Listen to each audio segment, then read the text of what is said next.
आप अगर कर्म की चाबी घुमाते रहोगे, आप कर्म करते रहोगे, तो एक ना एक दिन भाग्य की चाबी तो मेरा महादेव घुमा कर ही रहेगा, ये निश्चित है। जैसे बैंक के लॉकर में 2 चाबी होती है, एक चाबी आपके पास है, एक चाबी मैनेजर के पास है। आप अपनी चाबी को घुमाते जाओ, घुमाते जाओ, घुमाते जाओ, मैनेजर आएगा, चाबी घुमाएगा, लॉकर खुल जाएगा। उसी तरह हमारे को अपना कर्म करना है, कर्म से पीछे नहीं हटना। मेरा बेटियों से भी निवेदन है, आप अगर विद्या अध्ययन कर रही हो, अपना काम कर रही हो, अपना कर्म कर रही हो, तो मेरी बेटियों से निवेदन है, चाहे कितना भी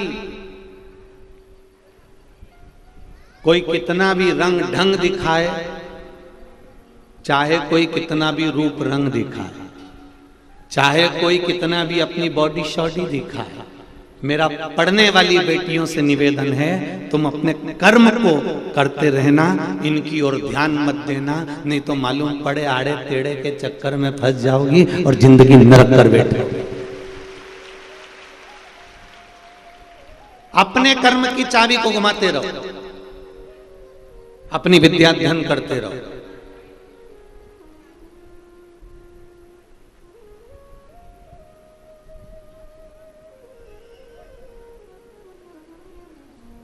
कोई तुमसे कहे कि मैं तुझको बहुत चाहूं, तो तुम भी कह देना मैं भी। एक है उज्जैन में रहने वाला काल अधिपति, उसको बहुत चाह, मेरी भी चाहत, मेरा भी स्नेह उसके प्रति है। दिल तुमसे लगा बैठे जो होगा, वाह, तुम लोगों को तो लाइन याद है, गजब, इतने अच्छे, इतने बढ़िया बढ़िया तुम लोग। रात्रि को भी मैंने देखा, किसी ने वीडियो भेजा था, क्या जोरदार जोरदार भजन हमारे आशीष जी दिखा रहे थे। हम तो खैर मोबाइल नहीं चलाते ना के बराबर, परंतु आशीष जी दिखा रहे थे कि क्या जोरदार जोरदार माताएं भजन गा रही थी, क्या जोरदार नाच रही, खूब आनंद ले रहे हैं, एंजॉय कर रहे हैं, भगवान की अविरल भक्ति को धारण कर रहे हैं। तो सत्य है, तुम लोग जब यहाँ से चली जाओ ना, और इतना अच्छा अच्छा भजन गा के जब जाओ, तो घर पे जाके थोड़ा राइनोन से नजर उतरवा ले, इतना जोरदार जोरदार भजन गाते हो। दिल तुमसे लगा बैठे जो होगा, देखा जाएगा, तुम्हें अपना बना बैठे जो होगा, देखा जाएगा। एक बार मेरे देव अधिदेव महादेव को जब हमने अपना बना लिया, एक बार जब हमने शंकर को अपना बना लिया, एक बार मेरे शिव को जब हमने अपना बना लिया, तो अपने जीवन की जितनी भी दुख है, तकलीफ है, कष्ट है, रोग है, बीमारी है, जीवन की जितनी भी उलझने हैं, वो सब महादेव की रहेगी, अपनी नहीं रहेगी, अपनी नहीं है।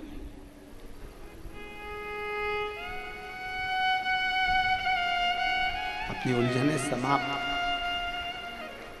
देखो, आप जिससे प्रेम करते हो ना, स्नेह करते हो ना, तो आपके मोबाइल का बैलेंस भी वही डलवाता है।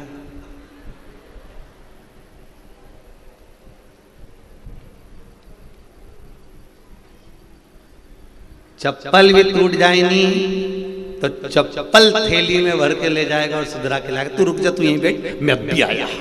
उन्हें गाड़ी दौड़ाई, उन्हें चप्पल सुधार के लाया।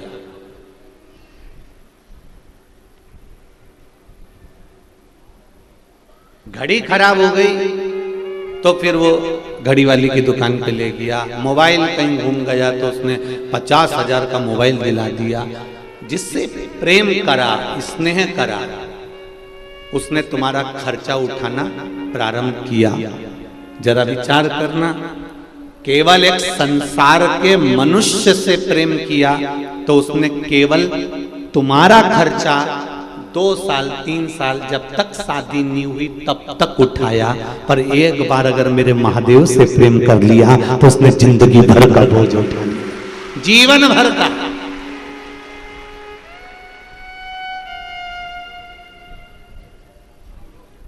हम उसके भरोसे पर जी।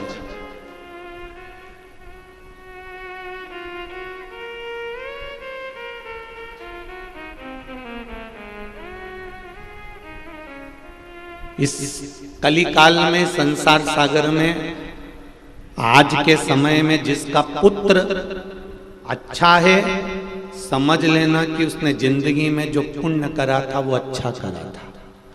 पुत्र अगर अच्छा निकल जाए तो समझ लेना कि तुम्हारा किया गया पुण्य अच्छा था।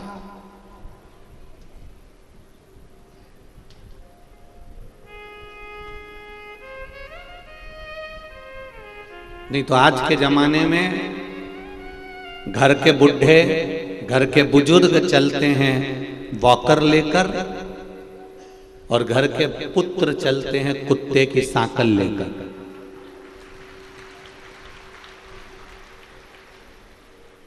बोलो सही है कि गलत है? नहीं, अगर किसी को काली मिर्ची लगे तो उसमें कोई दिक्कत वाली बात नहीं हो, पर समझना है हमको, उस बात को अपने स्मरण में रखना है हमको, बहुत सावधानी से विचार करना।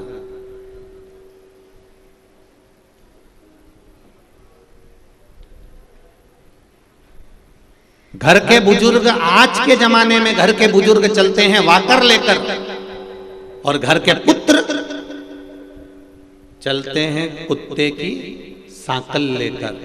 उनको बुजुर्ग को ले जाना या घुमाना या मंदिर या देवालय या शिवालय या शिव महापुराण की कथा तक ले जाने में बड़ा कष्ट होता है, पर सवेरे सवेरे कुत्ते को छीछी कराने में इनको कष्ट नहीं होता। जरा विचार करिए,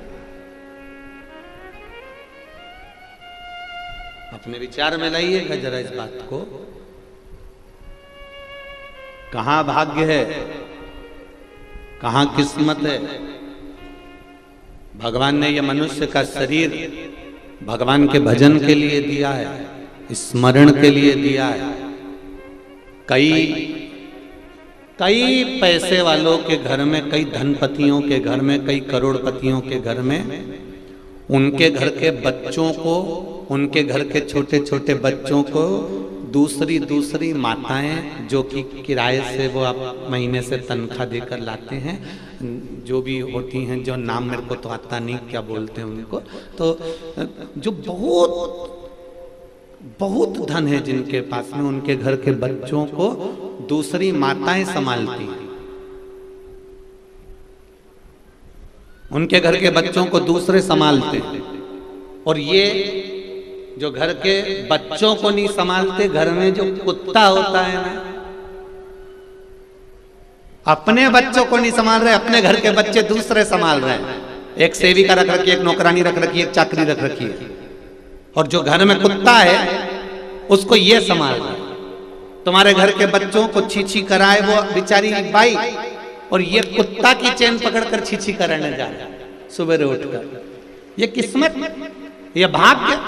जरा विचार करिए, क्या भगवान ने केवल तुमको इसलिए जन्म दिया कि ब्रह्म मुहूर्त में उठना और सवेरे से उठकर तुम बस केवल कुत्ते के पीछे जाना? हमारा वेद और हमारा शास्त्र कहता है कि सुबह उठकर वेद और शास्त्रों के पीछे चलिए, सुबह उठकर भगवान के मंदिर की ओर चलिए, सुबह उठकर माता पिता के कमरे की ओर चलिए, सुबह उठकर गुरु के द्वार की ओर चलिए, सुबह उठकर कहीं परमात्मा की चौखट पर चलिए। हमारा शास्त्र सतमार्ग बता रहा है कि भगवान के पीछे चलो। भगवान ये हमारा शास्त्र नहीं कह रहा है कि सुबह उठकर कुत्ते के पीछे चलो।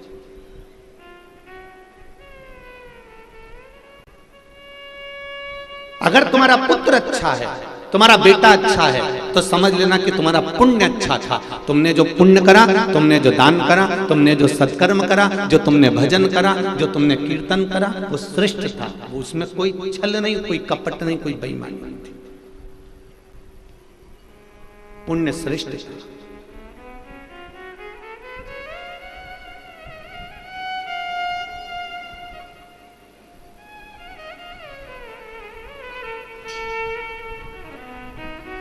महाराज,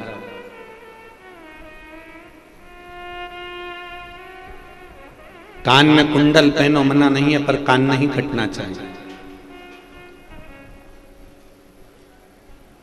नाक में नथनी पहनो मना नहीं है, पर नाक नहीं कटना चाहिए।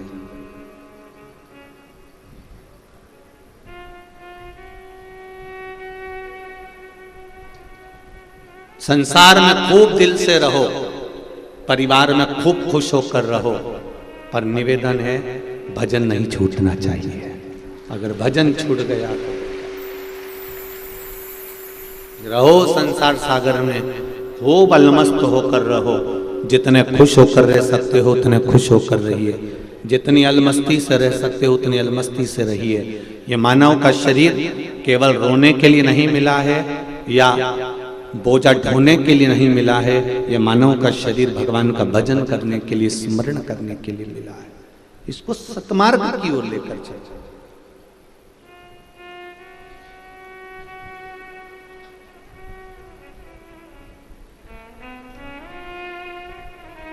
मैंने तेरे ही भरोसे ओ बाबा, तेरे ही भरोसे हवा बिच उड़ती जावांगी, बाबा डोर हथो छड़ी में कटी जावांगी।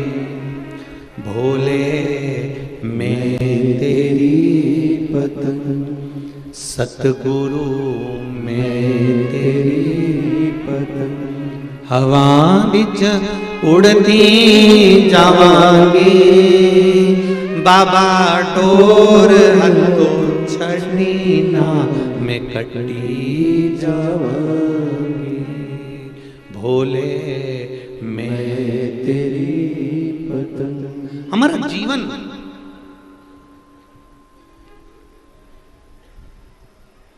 रोकर हमें इस जिंदगी को नहीं जीना। थोड़ा सा दुख आया, थोड़ी सी तकलीफ आई, थोड़ा सा कष्ट आया, थोड़ी सी बीमारी आई और तुम रोने लगे। कई लोग कोरोना महामारी में चले गए, जवान की जवान चले गए, उनकी पत्नियों ने, उनके घर के बच्चों ने भगवान को पोटली में बांधकर उठा के अलमारी पे रख दिया।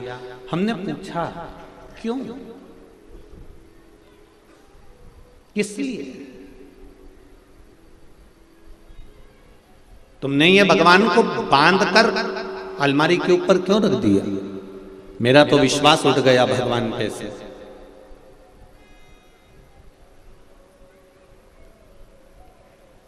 मेरा तो विश्वास उठ गया भगवान पे से। एक बात आपसे कहना चाहेंगे, बहुत ध्यान से सुनना। एक लड़के को मोहल्ले के लोग खूब डंडे से और हाथ से मार रहे थे। आप पहुंचे और आपने पहुंचकर देखा कि एक लड़के को सब लोग मिलके मार रहे हैं, तो आप क्या करोगे? अरे बेचारा लड़का है रे, इसको क्यों मार रहा है? बोलो सही है कि गलत है? ये बेचारा लड़का, एक अकेला लड़का, और पूरे मोहल्ले के लोग मार रहे हैं। कोई डंडे से, कोई जूते से, कोई चप्पल से, कोई बताओ मारे जा रहे हैं। तो तुम क्या करोगे? तुम्हें दया आएगी कि नहीं आएगी? बोलो, जम के बोलो जरा, आएगी ना दया कि एक लड़के को इतने सारे लोग मिलके मार रहे हैं? कितनी दया आएगी?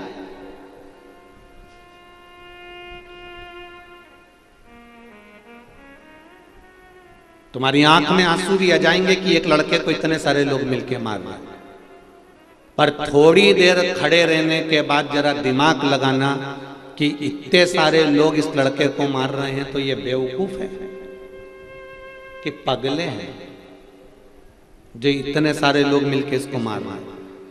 थोड़ी देर खड़े होकर तब पूछो, क्यों भैया इसको क्यों मार रहे हो?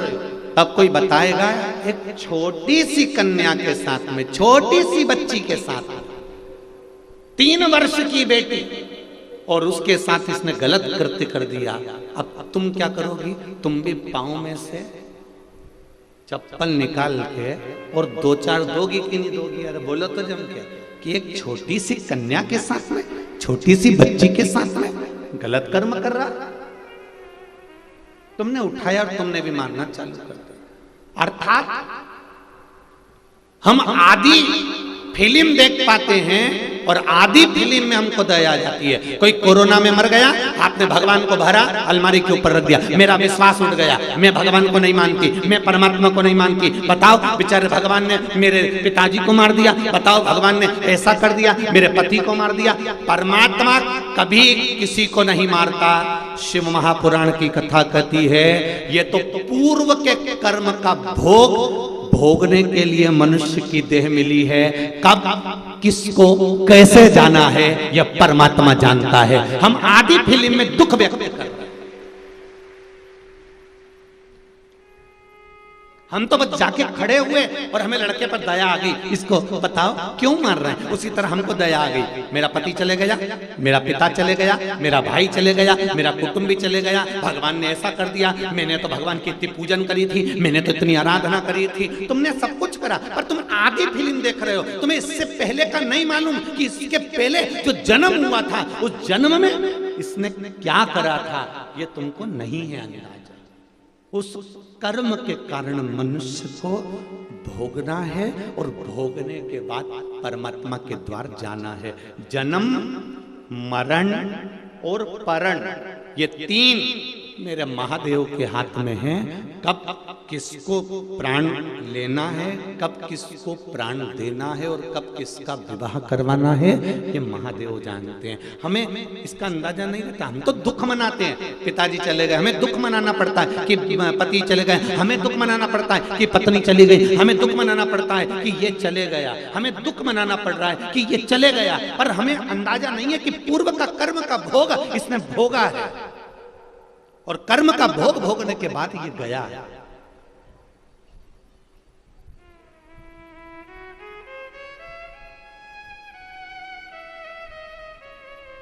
तुम्हारे घर में कितने सारे बुजुर्ग लोग होते हैं। जब कोई घर में जवान मौत होती है ना, तो घर के बूढ़े कहते हैं कि हमें उठा लेता भगवान, कम से कम इसका घर तो नहीं बिगड़ता। बोलो रे बोलो, ऐसा बोलते कि नहीं बोलता कि हमें उठा लेता पर इसका घर तो रह जाता, कहीं का बुढ़ा चले जाता, चलते आता, पर ये तो बच जाता। हम भगवान से कह रहे हैं, पर भगवान कह रहा है कि अभी तुझे नहीं उठाना है क्योंकि तेरा समय नहीं आया है। पर जिसकी घड़ी पल क्षण आखिरी हो गया, 21,600 श्वास मनुष्य के शरीर से रोज निकलती है।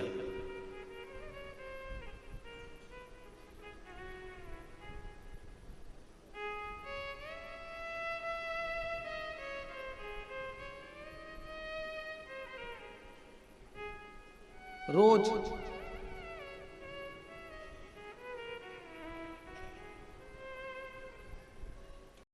84 लाखवें नंबर की योनि है मनुष्य की। कौन सा नंबर पे हो? 84 लाख योनियां काटने के बाद ये मानव की देह मिली है।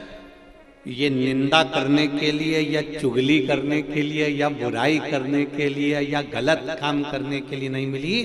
84 लाख योनियों के धक्के खाने के बाद मानव का शरीर मिला है। 83,99,999 योनियां छोड़ने के बाद 84 लाखवें नंबर की योनि है मनुष्य की। इतनी योनियां निकली तब ये मानव का शरीर मिला। कितने कीमती हो तुम सब, जरा विचार तो करो।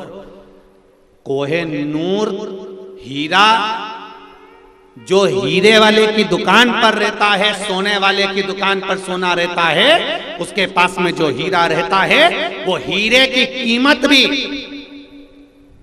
तुम्हारे आगे शून्य है, क्योंकि तुम्हारी कीमत 83,99,999 योनि काटने के बाद ये 84 लाख भी योनि मिली है। उसको पहचानो कि ये मानव का शरीर कितना कीमती है, ये मानव का शरीर कितना आनंदित है। जरा सा गुस्सा आया, किसी ने कुछ कह दिया और तुमने तुरंत गुस्से में आके मैं तो मर जाऊं तो अच्छा, और चली गई मैं पानी में डूबने के लिए, तालाब में मरने के लिए। एक निवेदन है, अगर मरने का प्लान भी आए ना तो पहले विचार करो कि पानी में डूब के मरना तो ओल्ड फैशन है, रेल के नीचे मरना ओल्ड फैशन है, दवाई खा के मर जाना ये भी ओल्ड फैशन है। आज का तो न्यू फैशन का जमाना है, तो मरने का भी नया फैशन निकालो। और मरने का नया फैशन एक ही है। अब मेरा मन संसार से उठ चुका है, अब मैं मरूंगी तो मेरा मरने का नया फैशन केवल एक है, मैं शंकर की आराधना कर कर कर जब तक शंकर जी नहीं चाहे तब तक नहीं मरूंगी। जा नहीं मरूंगी। चाहे पति कितनी भी जिद दिलाए, चाहे ससुराल वाले कितनी भी जिद दिलाएं, चाहे कुटुंब रिश्तेदार कितना भी जिद दिलाएं, चाहे कर्जे में लदा लूम हो गया हो, चाहे कितना भी घाटा हो गया हो, चाहे जिंदगी का सारा दुख तेरे सिर पर आके पड़ गया हो, तो भी हमको मरना नहीं है। हम क्यों मरे? अगर मरूंगी तो शंकर भगवान का पूजन करते करते मरूंगी। एक लोटा जल चढ़ाते चढ़ाते जब शंकर जी चाहेगा तब मरूंगी। ऐसे कैसे मरूंगी? अब मरूंगी नहीं, सबकी छाती पे मूंग डालूंगी। नहीं मरना। Planning change. क्यों मरे हम? रोज अखबार खोलो और रोज आ जाता है, छोरा मर गया, फेल हो गया तो मर गया, सुसाइड कर लिया, ये कर लिया। काहे को करो? क्यों करो? जो ज्यादा तुम्हें तकलीफ दे तुम उतना उसके सामने पेंसिल से लाइन खींच के ना डेंटिंग पेंटिंग करके फिर जा ले जा। नहीं मरूं अभी मैं, मरना ही नहीं। जरा सा पति ने चिल्ला दिया, जरा सा घर में सास ससुर ने कुछ बोल दिया और तुमने अपना बैग उठाया और मायके चली गई। काहे को जाऊं? तुम्हारे पिताजी ने दिल से तुमको विदा करा है। उस पिता को ससुराल की जरा जरा सी बात बताओगे तो पिता कितना दुखी होगा, जरा विचार करिए। बाबुल कितना दुखी होगा, जरा विचार करिए। नहीं जाना, जरा जरा सा विवाद हो तो भी अपन को अपने मायके नहीं जाना, यहीं रहूंगी मैं तो बस। और जितनी ज्यादा लड़ाई हो उतनी जोरदार रोटी बना और उसमें घी लगा के नमक मिर्ची डाल के खा जा।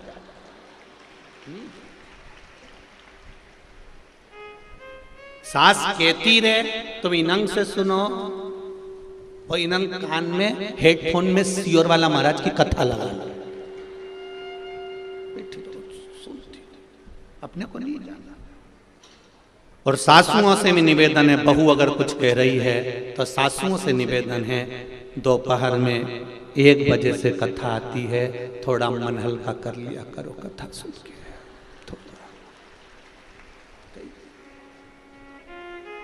अभी ये कथा पूरी हो जाएगी कल 13 तारीख को। कल का कथा का जो समय है वो सुबह 10 बजे से 1 बजे तक रहेगा यहाँ पर रायपुर में। सुबह 10 बजे से 1 बजे तक रायपुर में रहेगा। और टीवी पे जो कथा का समय है, जो जितने लोग आस्था चैनल पर सुन रहे हैं उनको सुनने का समय वही 1 बजे से 4 बजे तक रहेगा। तो कल जो सुबह कथा का समय है वो 10 से 1 है। सबने पूछा गुरुजी तुमने हमेशा 9 से 12 रखते थे, 8 से 11 रखते थे, 10 से 1 क्यों रख दिया? तो हमने कहा कि छत्तीसगढ़ में भीड़ भी 1 नंबर आई है, इसलिए 1 बजे ही समापन करेंगे।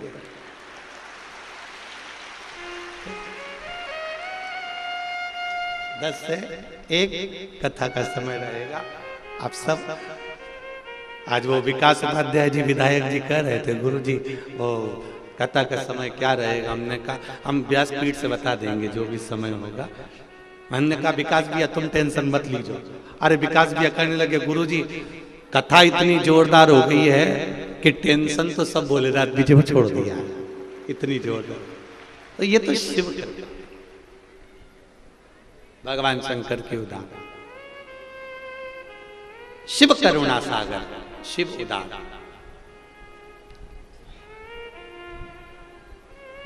पीछे की एलईडियां चालू करवाइए, एलईडियां चालू करवाइए। तेरी कृपा बिना न हिले एक भी अणु, लेते हैं श्वास तेरी कृपा से तनु तनु। पीछे की एलईडियां जितनी भी लगी हुई हैं चालू कर दीजिए। शिव की भक्ति में दबो, भगवान शंकर की उदारता में, भगवान शंकर की करुणा में। हमें प्राण यूं नहीं छोड़ना। 84 लाख योनि अंतिम योनि है मनुष्य की देह। 83,99,999 योनि काटने के बाद ये मानव का शरीर मिला है, इसको यूं ही नहीं गमा देना है हमको, ऐसे ही नहीं छोड़ देना, बहुत मुश्किल से मिलता। और आज रायपुर की इस पावन धरा से चंपेश्वर शिव महापुराण की कथा में एक बात आप लोगों से कहना चाहूंगा, दिल से अपने पास रखना इस बात को। और जितने लोग आस्था चैनल पर कथा सुन रहे हैं, फेसबुक यूट्यूब पर कथा सुन रहे हैं, वो भी इस बात को स्मरण में रखना।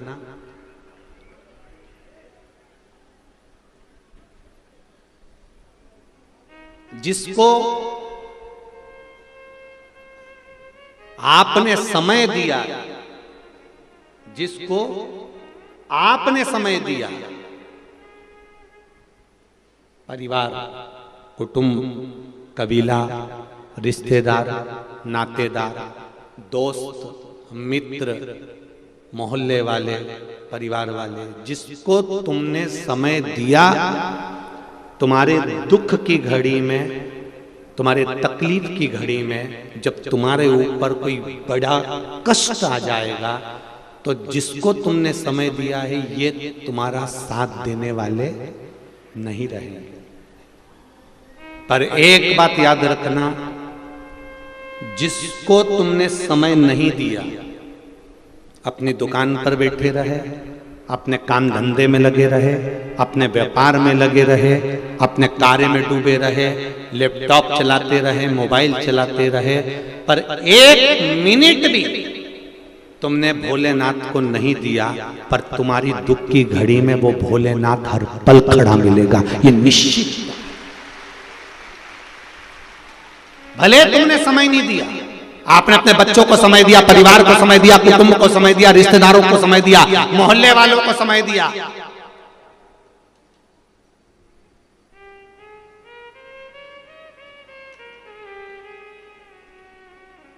सबको समय दिया, पर भगवान के मंदिर जाने का समय नहीं है आपके पास में। एक लोटा जल शिव जी को चढ़ाने का समय नहीं है आपके पास में। आपको कहां जाना है आप पहले से निश्चित कर लेते हो, आपको क्या खाना है पहले से निश्चित कर लेते हो। मैं रायपुर जाऊंगी, वहां जाऊंगी, बाजार में जाके चौपाटी पे चाट खाऊंगी, मेरे मन में ये आया, मेरे मन में वो आया। तुम्हें क्या करना है ये तुमने पहले सोच कर रखा है। तुम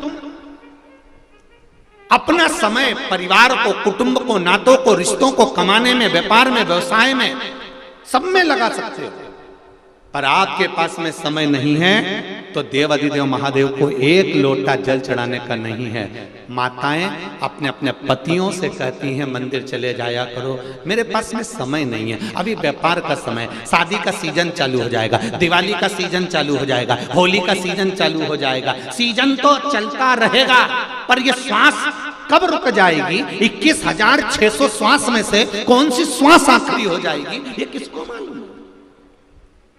ये किसको पता है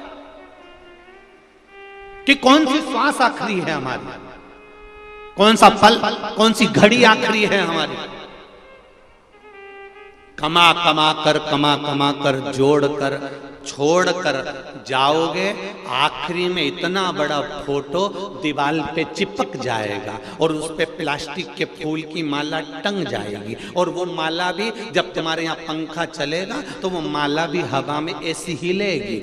माला इसलिए हिलेगी कि वो मरी हुई जो अम्मा है ना, जो मरा हुआ बब्बा है ना, जो मर गए, वो भी माला हिलाकर हुंकारा भर रहे हैं कि हम भी ऐसी दुकान से आते थे, घर पे आके सो जाते थे, कमा कमा के मर गए, आखिरी में यहां टंग गए। निवेदन है, टंगना सबको है, चाहे वो सीहोर वाला महाराज हो, चाहे तुम हो, सब टंगेंगे, ये पक्का है। पर टंगने से पहले एक काम करो, शंकर भगवान के मंदिर जाना प्रारंभ करो, एक लोटा जल चढ़ाना प्रारंभ करो, शिव की आराधना करना प्रारंभ करो, भगवान की भक्ति करना प्रारंभ करो। क्यों? क्योंकि ये सब तो पूरे रिश्ते, नाते, कुटुंब, कबीले तो शमशान में जब आग लगेगी, आग लगाने के बाद में आप और इनका संबंध खत्म हो जाएगा, तब आखिरी का संबंध तो वो भोलेनाथ ही निभाएगा। सब आग लगा के चले जाएंगे, शमशान में तुम भी अकेले और महादेव भी अकेले। शमशान में किसका निवास है?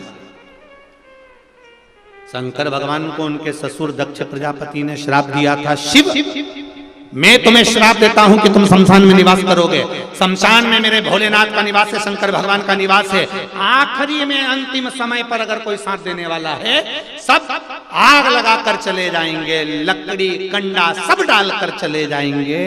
फिर तीसरे के दिन आएंगे, 3 दिन बाद। अभी 3 दिन में तेरा क्या होगा रे कालिया, तेरा विचार कर। ये 3 दिन में होगा क्या?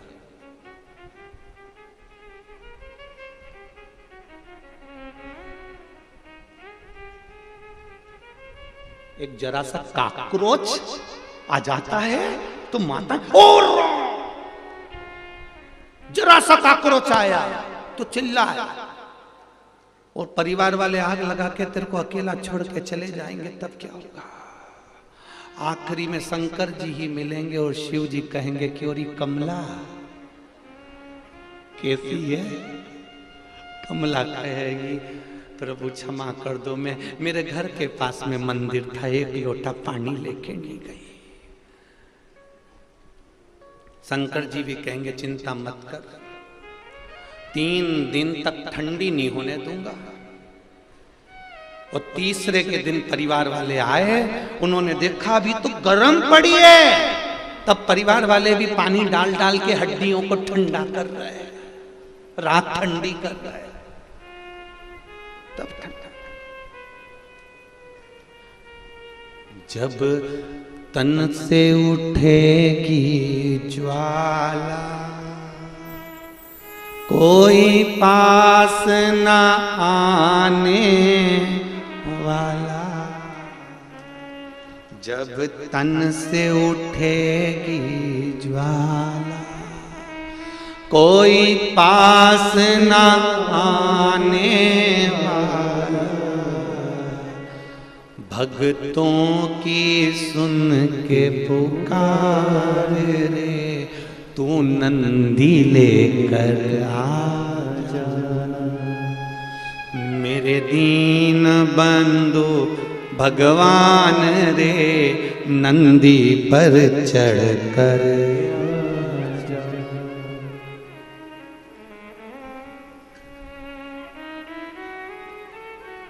अंत समय प्रभु आना पड़ेगा, वचन दिया तो निभाना पड़ेगा। आए ना आए प्रभु कुटुंब कबीरा, अंत समय प्रभु आना पड़ेगा। कोई आए ना आए, पर ये निश्चित है अंत समय में जो तुमने अच्छा कर्म किया है, अंत समय में जो तुमने भजन किया है। आज आप आस्था चैनल के सामने बैठकर फेसबुक यूट्यूब पर, और इतनी भारी तादाद में, इतनी भारी संख्या में, लाखों की संख्या में आप लोग यहां पहुंचे। अभी आदरणीय राज्यसभा सांसद जी कह रही थी कि इतनी भीड़, इतना जन सैलाब इस राजधानी में पहली बार देखने को मिला है। ये आपका स्नेह, ये आपका प्रेम, ये आपकी करुणा, आपका वात्सल्य शिव जी के प्रति। और जिसमें कल हमने यहां से कह भी दिया था कि सब अपने अपने घर से कथा सुनना, क्या पता तुम लोग उल्टा सुन लिए। हमने बोला था घर से कथा सुनना, तुमने उल्टा सुन लिया हो कि यहीं आके सुनना। अब पहले दिन, दूसरे दिन और तीसरे दिन जितने आए थे, वो 3 दिन के एक साथ इकट्ठे होकर दुगने होकर आ जा गए। बड़ी आफत है तुम्हारे। निवेदन है अपने अपने घर से, भीड़ बहुत मात्रा में है, यहाँ बैठने और खड़े होने का भी जगह नहीं, तो आप आराम से अपने घर पर टीवी के सामने और कथा को सुनो। हाँ, जितने लोग आ रहे हैं अब यहाँ ना पहुंचकर प्रयास करिए कि अब आप कानपुर में जो new highway city GT road Kalyanpur Kanpur में जो कथा 16 तारीख से होने वाली है 22 तारीख तक दोपहर में 2 बजे से 5 बजे तक आप उसमें पहुंच जाओ। मना नहीं, पर सुनो, दिल से सुनो। ये मौका मिला है अपने जीवन को सार्थक करने का।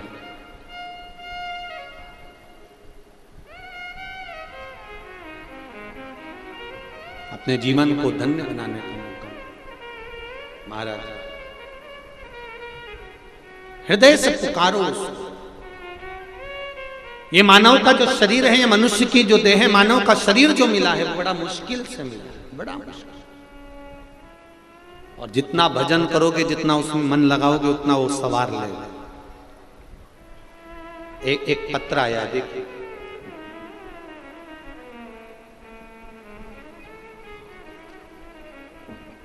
पत्र तो बहुत सारे हैं, पर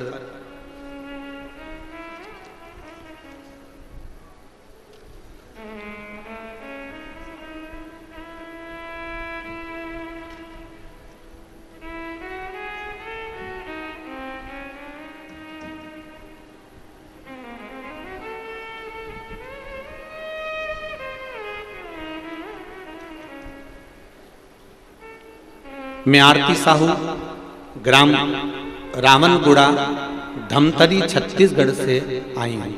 कहीं बैठी हो तो हाथ हिलाइएगा। आप ही हैं? दोनों हाथ हिला दो बेटा। श्री शिवाय नमस्तुभ्यम। शिव जी की कृपा का क्या बखान करती हूँ गुरुदेव। घटना 4 अगस्त 2022 शाम लगभग 5:45 की है। मेरा नन्ना सा भाई नैतिक साहू, आप उसका फोटो देख लीजिए, जो वेंटिलेटर पर पड़ा हुआ है। जितने लोग भी टीवी पर देख रहे हैं, एलईडी पर देख रहे हैं या यहां बैठकर देख रहे हैं, मेरा भाई नैतिक साहू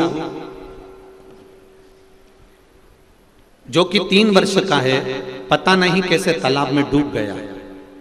किसी को कोई खबर नहीं।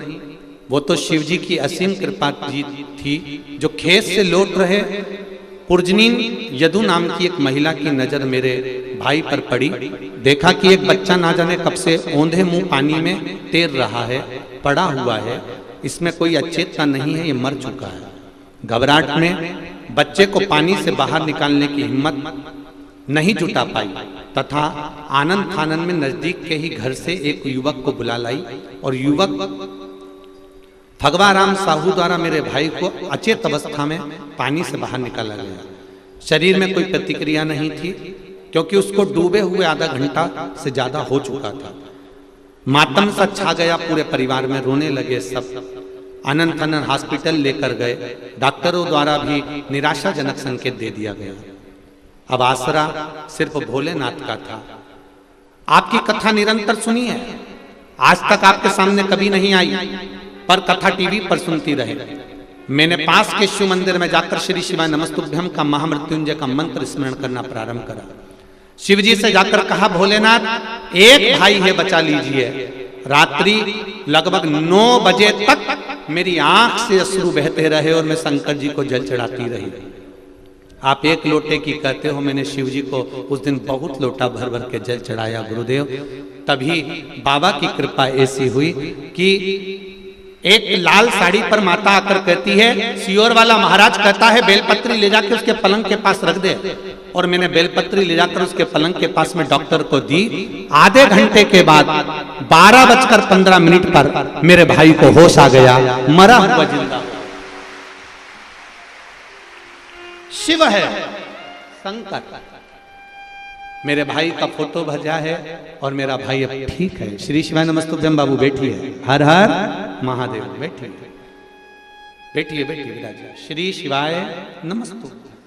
शिव कृपा इसी को कहते हैं। भगवान शंकर की उदार करुणा, कृपा, दया।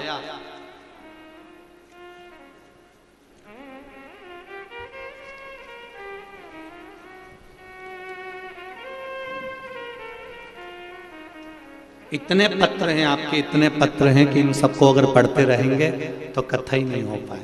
इतने आप लोगों के भाव जो शिवजी ने आपको दिया है, आपके पास सियोर वाला महाराज नहीं खड़ा था उस समय पर। उस समय पर अगर खड़ा था तो आपने जो आस्था चैनल पर कथा सुनी थी, आपने जो मोबाइल पर कथा सुनी थी, आपने जो फेसबुक यूट्यूब पर कथा सुनी थी, जो आपने शंकर भगवान को समय दिया था कथा सुनने का, शंकर भगवान भी कैलाश छोड़कर तेरे भाई के पास खड़ा था, उस क्षण का इंतजार।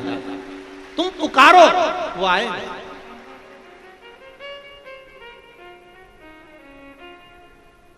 भक्ति में बल होना चाहिए। अंत समय प्रभु आना पड़ेगा, वचन दिया तो निभाना पड़ेगा। कोई आएगा कि ना आएगा पता नहीं, पर अगर शिव महापुराण की कथा विश्वास से श्रवण करी है, भरोसे से श्रवण करी है कि मेरा शंकर मेरे साथ में है, हर पल हर घड़ी हर क्षण मेरे साथ मेरा शिव है, आप दिल से छाती ठोक कर कह सकते हो अगर महाकाल मेरे साथ है तो काल भी मेरा कुछ नहीं बिगाड़ सकता, ये निश्चित है। आप कह सकते हो।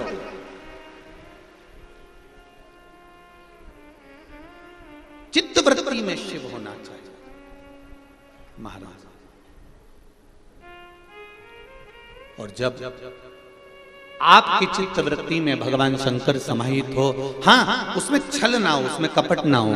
तारकासुर के 3 बेटे थे, तारकाक्ष, विदुमाली और कमलाक्ष की। इन तीनों को ब्रह्मा जी ने वर प्रदान करा कि तुम मांगो तुम्हें क्या चाहिए। ब्रह्मा जी से वर मांगा कि हमको मृत्यु ना आए, हमारी मौत ना आए, हम कभी मरे ना।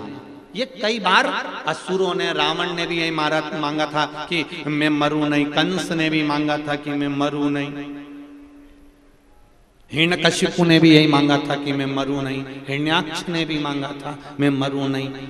जितने भी असुर हुए, राक्षस हुए, इन्होंने एक ही बात मांगी कि हम मरे ना।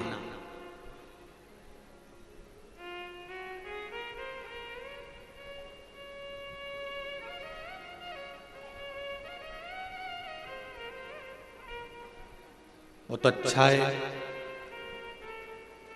यमराज से किसी की रिश्तेदारी नहीं है। अगर यमराज से रिश्तेदारी होती ना और यमराज तुम्हारे यहाँ आता तुमको उठाने के लिए कि कमला चल तेरा अंतिम समय आ गया, तो कमला कहती रुक जा, अंदर अलमारी खोलती और अटैची में पैसा भरकर यमराज को देकर कहती पड़ोसन को ले जा।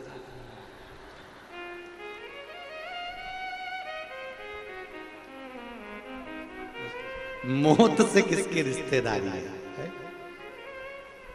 आज हमारी कल तुम्हारी बारी है। मृत्यु तो मृत्यु है, यमराज से पहचान नहीं है। और यमराज भी करेगा क्या अगर पहचान कर भी लोगे तो? यमराज का काम है, ब्रह्मा जी की लेखनी में लिख दिया कि तेरी मृत्यु होना है, तेरे को ये दुख आना है, तो यमराज को आकर उठाना पड़ेगा, दुख देना ही पड़ेगा। यमराज से रिश्तेदारी बनाकर कर भी क्या लोगे? रिश्तेदारी बनाना है तो महाकाल राजा से बनाओ, उसका नाम है महाकाल। काल भी उसके सामने आने से डरता है, डरता है।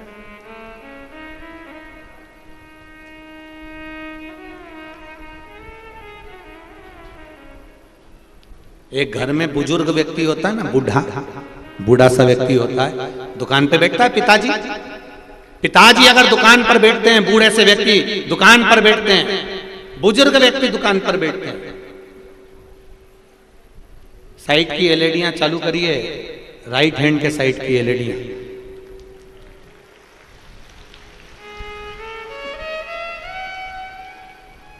बूढ़ा सा व्यक्ति दुकान पर बैठता है ना, तो जो व्यक्ति को बेवकूफ बनाने के लिए आते हैं ना, वो ये देख कर आते हैं कि इसका पिताजी तो नहीं बैठा है। पिताजी बैठे होंगे तो वो बेवकूफ बन ही नहीं सकते। छोरा बैठा होगा तो आएगा और कहेगा सेठ जी मुझे 500 रुपए की जरूरत है, आप दे दो। सेठ जी 5000 की जरूरत है, दे दो। सेठ जी 25,000 की जरूरत है, दे दो। और छोरा बेचारा दया भाव में रख कर उसको दे देगा। और पिताजी होते तो पहले पता करते कि इसको जरूरत है कि नहीं, और पिताजी जान जाते ये सब पी के बर्बाद कर देता है, 1 रुपया मत देना इसको। जो जानता है वो धोखा नहीं खा सकता। अब मेरा विश्वास ये कहता है, आप लोगों ने शंकर भगवान को जान लिया, आप लोगों ने एक लोटे जल की महत्वता को जान लिया, इसलिए अब मेरा विश्वास कहता है जिन जिनने शिव महापुराण की कथा सुनी है वो दुख की घड़ी में कभी धोखा नहीं खाएंगे, वो शंकर के मंदिर जाएंगे, ये निश्चित है। बहुत सारे मिलेंगे आपको जीवन में। जब राजा परीक्षित के प्राण छूटने का समय आया, 7 दिन में राजा परीक्षित को जाना था। राजा परीक्षित ने सोचा मैं किसके पास जाऊं, 7 दिन में मेरे प्राण छूटना है। राजा परीक्षित सबके पास गया, कोई कहता है आओ हमारे पास बैठो हम ये करवाएंगे, कोई कहता है हम ये करवाएंगे, कोई कहता है हम ये करवाएंगे, कोई कहता है हम ये करवाएंगे। आखिरी में सुखदेव जी महाराज मिले और सुखदेव जी महाराज के पास में राजा परीक्षित गया और राजा परीक्षित ने जाकर कहा प्रभु जी मेरे प्राण छूटेंगे, 7 दिन मिले हैं, तू क्यों चिंता करता है? 7 दिन बहुत होते हैं, बहुत होते हैं, कुछ मत कर, मैं तुझे भागवत कथा सुनाऊंगा, तू मेरे चरणों में बैठकर सुन ले। 7 दिन सुन ली, प्राण भी छूटेंगे ना तो मालूम नहीं पड़ेगा, क्यों चिंता करता? कोई कोई डॉक्टर के हाथ का इंजेक्शन दर्द नहीं करता, बोलो री जीजियो, सही है कहलाते? कोई कोई सिस्टर डॉक्टर ऐसी होती है जिसके हाथ का इंजेक्शन दर्द नहीं करता।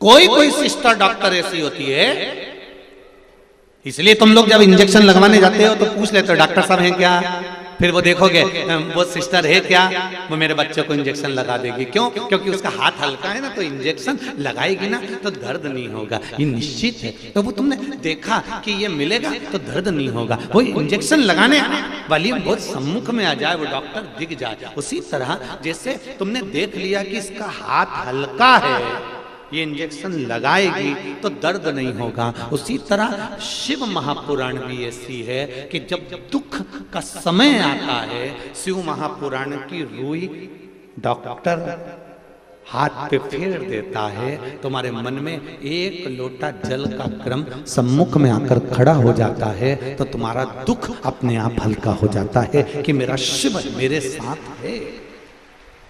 एक पत्र और देखते,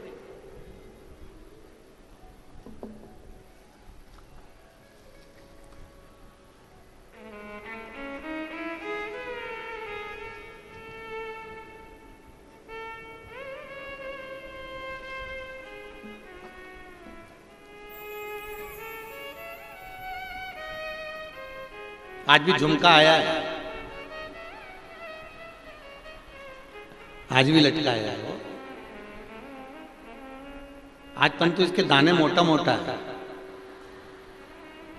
कल का दाना पतरा पतरा था।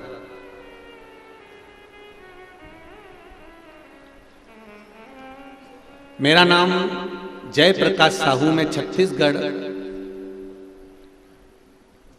फिल्मों में हीरो और गायक हूं। जय प्रकाश जी साहू कहीं बैठे हो तो हाथ जरूर हिलाइएगा, जहां कहीं भी बैठे हो।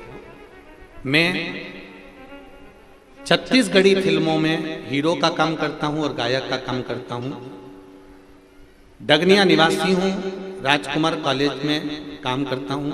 गुरुजी, मेरी जीभ में एक छाला था जो 4 से 5 साल पुराना था, मैंने बहुत इलाज करवाया, डॉक्टर भी उस छाले को गलत बता रहे थे, लाखों रुपए खर्च कर दिए पर वो ठीक नहीं हुआ। आपके बताए अनुसार मेरी पत्नी के कहने पर पहली बार शिव जी के मंदिर गया, और ऐसा मंदिर आपने कहा था जो आपके नजदीक से भी अगर दूर हो तो ऐसे मंदिर में जाना जहां कोई नहीं जाता, उस मंदिर में मैं चला गया, पत्नी को साथ ले गया। कभी मैंने जिंदगी में कोई पूजा आरती नहीं करी थी और ना उस मंदिर में कोई जाता था, मैं पहली बार गया और मैंने भगवान शिव को, आप कहते हो कुंदकेश्वर महादेव का नाम लेकर शंकर भगवान को जल चढ़ाकर पीना, मैंने शिव जी को कुंदकेश्वर महादेव का नाम लेकर जल चढ़ाया। सुबह शाम दोनों समय उस मंदिर में जाने लगा, मेरा इच्छा मंदिर जाने की बढ़ गई और मैं उस मंदिर में नित्य जाने लगा। बाबा की कृपा देखिए गुरुदेव, महाकाल की कृपा ऐसी थी, उस मंदिर में पहले कोई नहीं आता था, अब लोग आना चालू हो गए। आज बाबा की कृपा से 4 से 5 साल पुराना जो छाला मुख में था, डॉक्टर इसको गलत बता रहे थे, जांच पे जांचें चल रही थी, इलाज पर इलाज चल रहा था, और मैं ठीक नहीं हो पाया था 5 साल से। बाबा की कृपा से शिव जी को 1 लोटा जल चढ़ाकर बेलपत्री उठाकर जब खाना चालू करा, आज मेरे मुख से छाला चले गया और मैं ठीक हो गया। ये पत्र है, मैं ठीक हो चुका हूं। 5 साल जिस छाले का इलाज चला, 5 साल जिस छाले के लिए प्रयास करता रहा, वो ठीक नहीं हो पाया। शिव कृपा।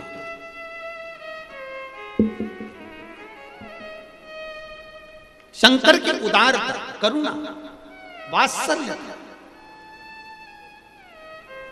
अब कहो दिल से उसको, एक बार जब जीवन में अगर कष्ट आए ना, तो शिव के मंदिर जाकर दिल से पुकारना, दिल से, मेरे बाबा, ओ मेरे बाबा, मेरे बाबा, मेरे शंभो, हे मेरे बाबा, हे मेरे कुबेरेश्वर महादेव, हे मेरे कुबेर भंडारी। बाबा बहुत दुख है, चारों तरफ से कष्ट में घिरी हुई हूं बाबा। सारी दुनिया के लोग मुझे अपशब्द कह रहे हैं बाबा, सिर पर तकलीफ है का बोझ बहुत है बाबा। बाबा तू मेरा बाबा है ना, और मैं तेरी बेटी हूं ना, मैं तेरा बेटा हूं ना बाबा, कोई नहीं संभाल रहा। मेरे बाबा एक बार हाथ पकड़ लो, संभाल लो ना बाबा। बस इतना कहकर जब दिल से जल चढ़ाओगे ना, निश्चित है संभाल लेगा, संभाल लेगा,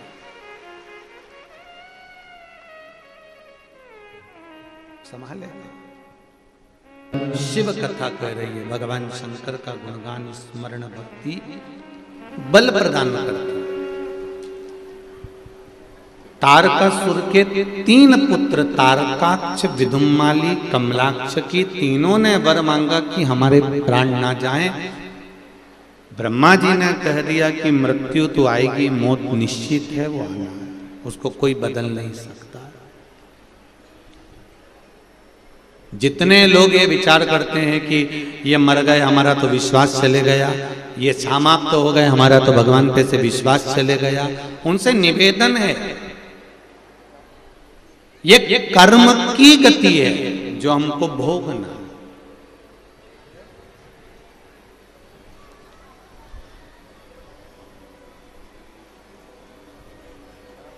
एक सहारा यदि भगवान छीन लेता है, तो भगवान उसके लिए 2 या 4 सहारे कहीं ना कहीं से भेज देता है, निश्चित है। एक रास्ता अगर बंद करा तो दूसरा रास्ता परमात्मा चालू कर देता। मांगो, ब्रह्मा जी के सामने कर रहे हैं तो ब्रह्मदेव ने कहा मरना तो पड़ेगा, तो उन्होंने कहा 3 पुरी का निर्माण कर दो, 3 नगर का निर्माण कर दो जहां हम निवास करें, हम तीनों मरे तो एक साथ मरे, ये हमको वर दीजिए। तब तीनों ने 3 पुरियों को मांग लिया, अलग अलग रहने लगे। तीनों भाइयों ने विचार कर लिया, अपन एक साथ कभी इकट्ठे नहीं होंगे, एक जगह पर अपन तीनों कभी नहीं आएंगे। जब अपन तीनों एक जगह पर नहीं आएंगे तो तीनों एक साथ मरेंगे नहीं, ये विचार किया गया। और विचार करने के साथ में फिर जो क्रम चालू हुआ महाराज, शास्त्र कहता है, उन्होंने उपद्रव मचाना प्रारंभ करा। देवताओं ने भगवान से प्रार्थना करी, कुछ भी करो पर इस तारकासुर के बेटों को मारो। पाप जब बढ़ता है, पाप जब बढ़ता चले जाता है,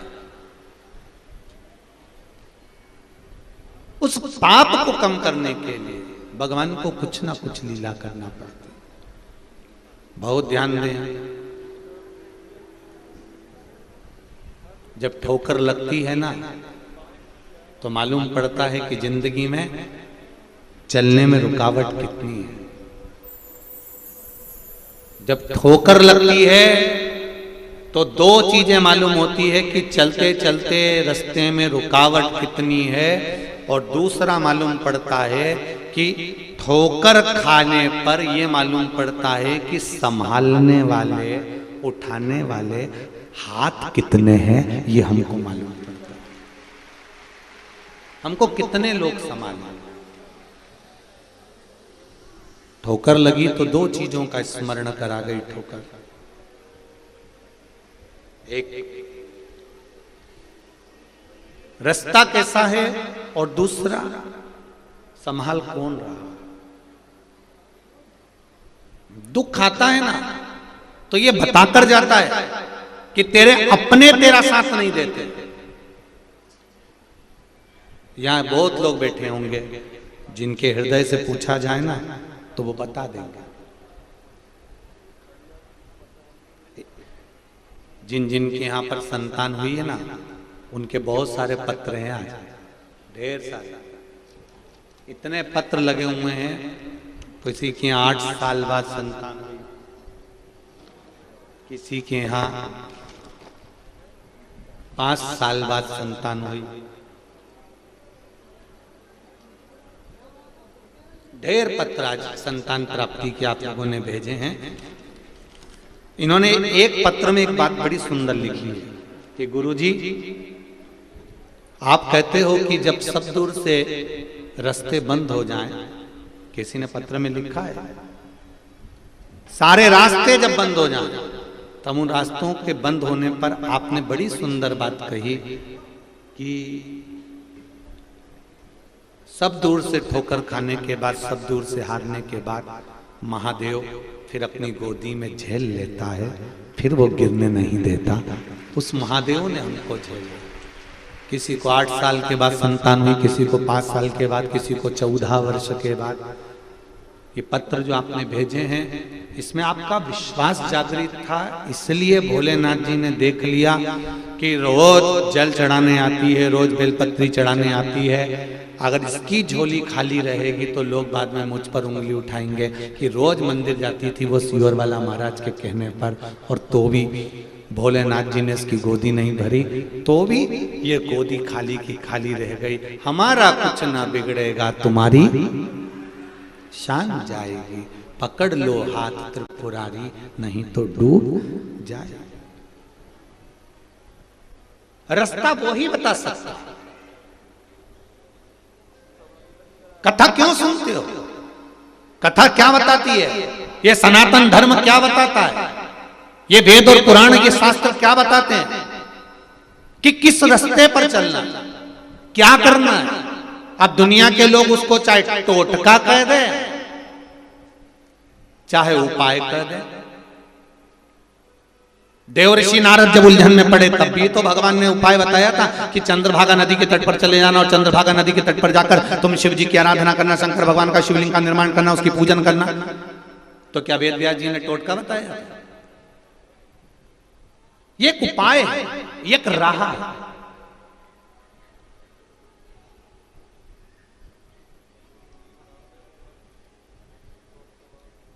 आजकल किसी से एड्रेस पूछने की जरूरत नहीं पड़ती है। गाड़ी चला रहे हो तो क्या करना पड़ता है? मोबाइल पे जम के बोलो, जरा जम के, गूगल मैप खोलो और उस पे डाल दो गुड़ियारी हनुमान जी के मंदिर में कथा कहाँ चल रही। उन्हें तुमने डाला और वो बताते बताते left turn, right, straight, 300 metre की दूरी पर, बोलो बोलो, ऐसी बोलती ना भाई।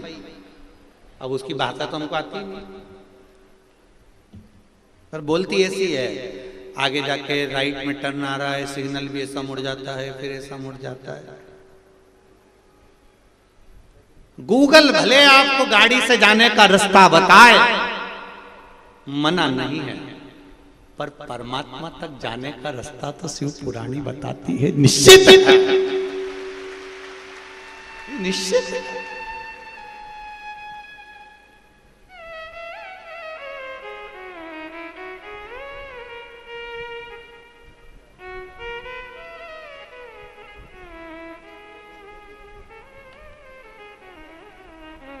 अच्छा एक आध बार गड़बड़ रास्ता भी बता देती गूगल, ऐसा थोड़ी ना कि नहीं बताती। एक बार हम सालासर जी से अभी सालासर जी से कथा करके आ रहे थे, वो शर्मा जी मैप चला रहे थे हमारे। अब उन्होंने कहा इधर जाओ इधर जाओ, जाते जाते जाते जाते तालाब के अंदर ले जाके खड़ा कर दिया। अब हमने पूछा क्यों शर्मा जी, रास्ता कहाँ गया? कि गुरुजी रास्ता तो ये बता रहा, तुम भी देख लो, हमने भी देखा गूगल मैप पे तो वही रास्ता, तो यहाँ तो पानी भरा हुआ है। तो हमने कहा गाड़ी पीछे लो और पीछे वाले से पूछेंगे रास्ता तो नहीं भटक गया। तो फिर गाड़ी वाले से पूछा, एक कोई व्यक्ति मोटरसाइकिल लेके आ रहा था, भैया हमने गूगल मैप पे नहीं रास्ता सही है, पहले रास्ता यही था, अब तालाब खोद के पानी भर दिया गया। तो हमने कहा शर्मा जी यहाँ पे डूबने आया, कोई दूसरा रास्ता निकाल कि गुरुजी रास्ता तो ये बताया। फिर बेचारा वो व्यक्ति हमको धीरे धीरे पास के रास्ते से लेकर फिर पार करा, फिर पहुंचे मार। तो ये गूगल मैप, गूगल आपकी गाड़ी का रास्ता बता सकती है जाने का, पर सारी समस्या से निकलने का रास्ता तो केवल शिव महापुराण ही बता पाती है। निश्चित है सारी समस्या का हल एक लोटा जल, बहुत है बहुत। ये रास्ता छाट दिया उसने। पहले लोग कहते थे यज्ञ करो, अनुष्ठान करो, ये करो वो करो, आंख बंद करके बैठे रहो। अब बेचारा आंख बंद करके बैठा भी रहे तो थोड़ी देर बाद उसकी आंख यूं ही खुली जाए, कहीं मेरा बैग उठा के कोई ले तो नहीं गया।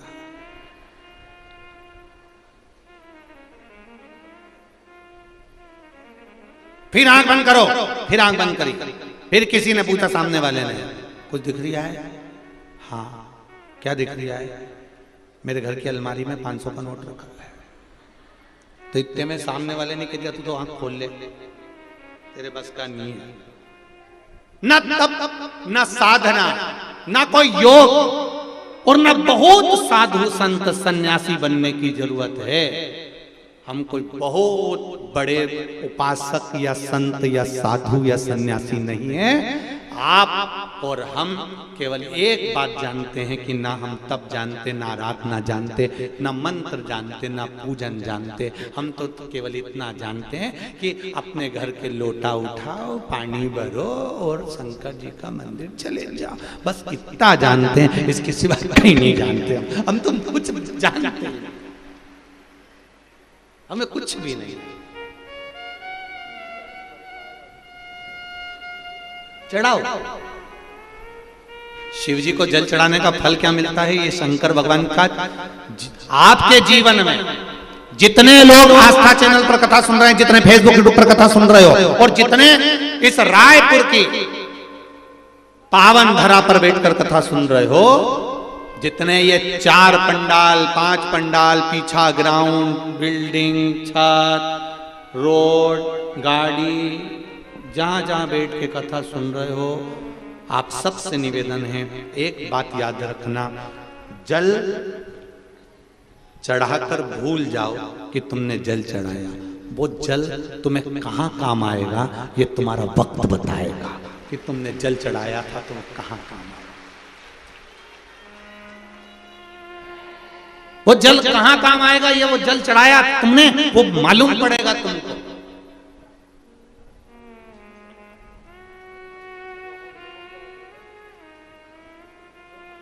बोल बम का नारा है,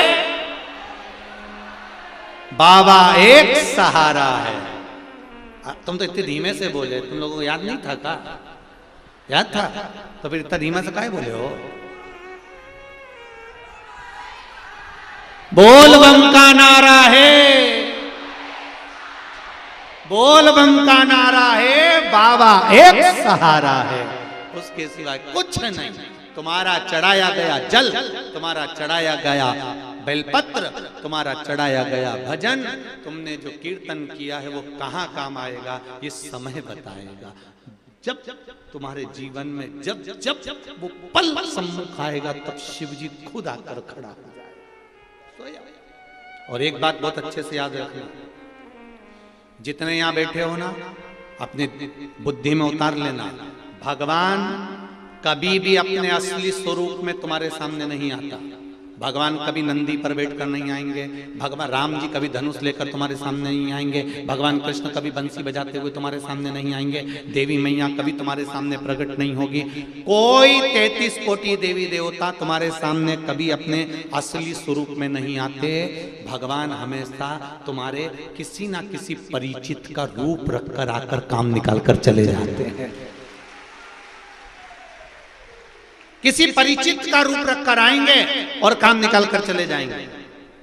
ये बसंत कुमार जी अग्रवाल जी कथा करा रहे हैं, ये बसंत कुमार जी कथा नहीं करवाते, ये कथा इनके करवाना बड़ा कठिन था, पर आप सब छत्तीसगढ़ वासियों का जो प्रेम है शंकर जी के प्रति, इतने दिन से जो लोटा भर भर के जल चढ़ा रही थी ना, और रोज शंकर जी की कथा टीवी पे सुन रही थी, इसमें से किसी ना किसी ने जरूर शंकर जी से कहा होगा कब तक टीवी पे सुने, एक बार महाराज को बुलाओ ना।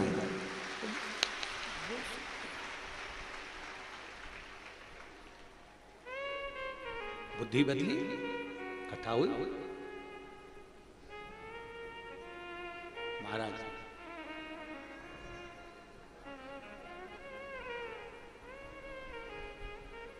अब भजन में लगे।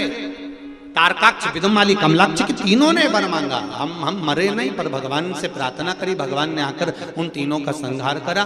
33 कोटि देवी देवताओं को पशु बना लिया। शंकर जी उनके नाथ बन गए, शिव जी का नाम हो गया पशुपति। शिव जी का नाम पशुपति नाथ। फिर देखिए, शंकर भगवान राक्षसों को मारने के लिए अपने स्वरूप में नहीं आए, रूप बदल कर आए। कई लोग कहते हैं, हम भगवान से प्रार्थना करते हैं कि शंकर जी दर्शन दो, शंकर जी दर्शन दो, शंकर जी दर्शन दो। शंकर जी तो आते ही नहीं है। समझो,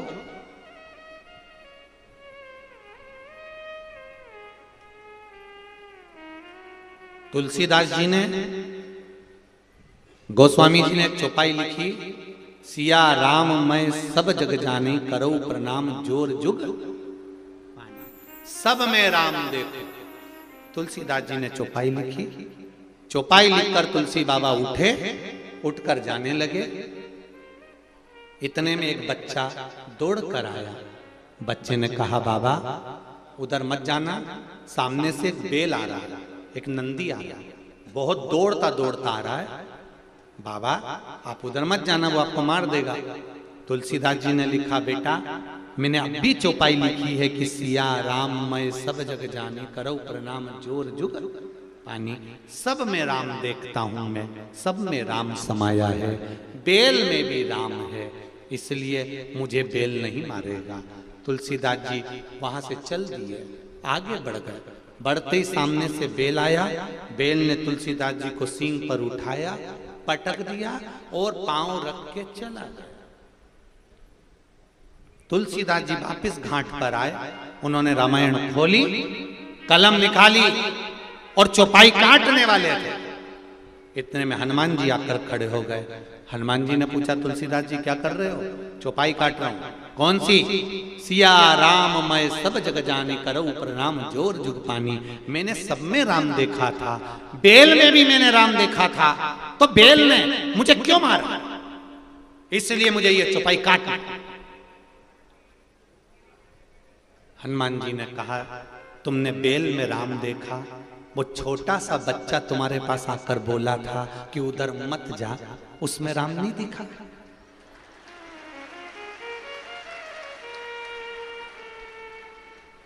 बच्चा आया था ना बोलने के लिए। भगवान कोई अपना रूप धर के आएंगे कि बोलेंगे वहां से बेल आ रही है, धनुष मनुष लेके आएंगे और कहेंगे कि मां बेल आ रहा, मां मत जाना। और अगर कहीं का धनुष लेके आ भी जाए तो तुम पहचान थोड़ी ना पाओगे, तुम तो कह दो कहीं रामलीला वाला होगा, कहीं दशहरा मैदान में रावण मारने जाएगी होगा। भगवान अपने असली स्वरूप में नहीं आते। एक बच्चे ने आकर कहा, जब तुम बेल में परमात्मा को देख रहे हो, राम को देख रहे हो, पशु पक्षी में राम को देख रहे हो, तो फिर बच्चे में राम को क्यों नहीं देखा? ये हमारी दृष्टि का दोष होता है। हम सोचते हैं कि मंदिर में भगवान को बुलाएंगे और भगवान प्रकट हो जाएगा। तो जी अपन ने कोई इतना बड़ा पुण्य नहीं करा कि भगवान ऊपर से नीचे आ जाएगा। भगवान सामने प्रकट नहीं होता, भगवान अपना प्रकटता नहीं दिखाता, अपना स्वरूप नहीं दिखाता, पर भगवान तुम्हारे किसी रिश्तेदार के माध्यम से, परिचित के माध्यम से तुम्हारे कार्य को सफल करवा देता है। तब समझ में आता है कि भगवान मिला। हम तो ये मानते हैं कि ये शिव पुराण शंकर जी भासते हैं, शंकर जी सुनते हैं और शंकर जी ही करवाते हैं। इस कथा को कोई नहीं करवा सकता, इस कथा को कोई नहीं संभाल सकता। शिव महापुराण की कथा कोई संभालना? कितनी पुलिस प्रशासन लगी हुई है, कितनी चारों तरफ प्रशासन ने कितना व्यवस्था कर रखी हुई है, कितने वायलेंटर लगे हुए हैं। 5000 कार्यकर्ता तो अंदर पंडाल संभालने में लगे हुए हैं। आरएसएस के, बजरंग दल के, विश्व हिंदू परिषद के, एनसीसी के, स्काउट के और कौन कौन से होते हैं, बच्चों के जितने सारे बच्चे ड्रेस पहन के सब लगे हुए हैं सीटी ले लेके कि आपकी व्यवस्था। ये व्यवस्था संभालने वाला भी शिव है और संभाल भी रहा है और कर भी रहा है और करा भी रहा है। शिव पूरे रास्ते भरे हुए हैं, ये शिव कृपा है। तीनों को मारना है। भगवान अपना असली स्वरूप धारण कर नहीं आए। अगर देवताओं को पशु बनाया शंकर भगवान ने, शंकर जी खुद भी पशु बने। मेरे भोलेनाथ भी पशु बने, ऐसा नहीं कि पशु नहीं बने।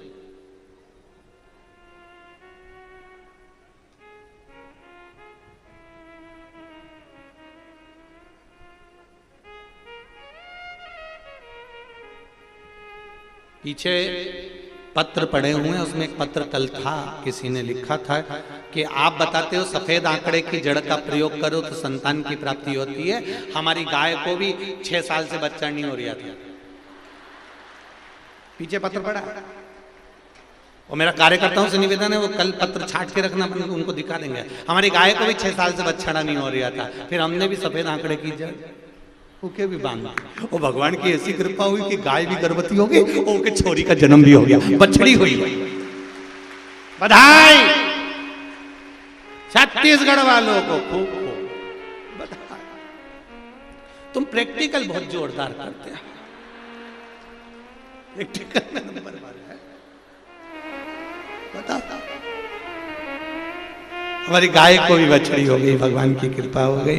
गाय अच्छा 3 लीटर दूध दे रही है। हमने तो सोचा था बसंत जी के यहाँ आधा लीटर पहुंचा दे, पर आप लेंगे नहीं तो हम नहीं पहुंचाए। बसंत हमारे बसंत अग्रवाल भी भैया, हम उनसे भी कहें सो आखिरी में नहीं मानी। आज एक माता तो खीर बना के ही लिए। शिव कृपा, शंकर कृपा। अब वो सबका है। मेरा महादेव किसी ये मत सोचना कि केवल मनुष्य का, जलचर, थलचर, वायुचर, जितने भी जीव होते हैं, पशु पक्षी जानवर, जितने भी जीव सबका। शिव जी के पास में नंदी भी है, शिव जी के पास में शेर भी है, शिव जी के पास में सांप भी है, शिव जी के पास में चूहा भी है, शिव जी के पास में मोर भी है, शिव जी के पास डमरू भी है, शिव जी के पास त्रिशूल भी है, शंकर भगवान के पास सब कुछ है।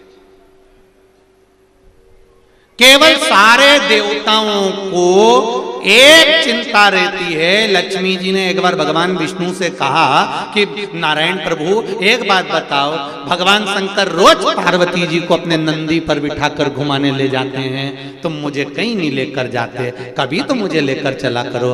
भगवान विष्णु ने कहा अच्छा चल, मैं तुझे अब भी ले चलता हूँ। लक्ष्मी जी तैयार होने गई, लौट के आई, जब तक खिड़की दरवाजे सब बंद करके बैकुंठ के द्वार आने लगी, तब तक तो रात हो गई। लक्ष्मी जी ने कब तो रात हो गई, भगवान बोले तो फिर अब कल चलेंगे। एक बात तो बताओ स्वामी, भगवान बोले क्या? ये बताओ कि शंकर भगवान डमरू बजाते हैं और पार्वती तुरंत नंदी पे चढ़ जाती है और तुरंत चली जाती है, न दरवाजा लगाती न खिड़की लगाती। भगवान विष्णु बोले उनको टेंशन नहीं है। काय का टेंशन नहीं है? घर में इतना सामान पड़ा रहता है, कोई ले गया तो? भगवान विष्णु बोले होए तो ले जाएगा।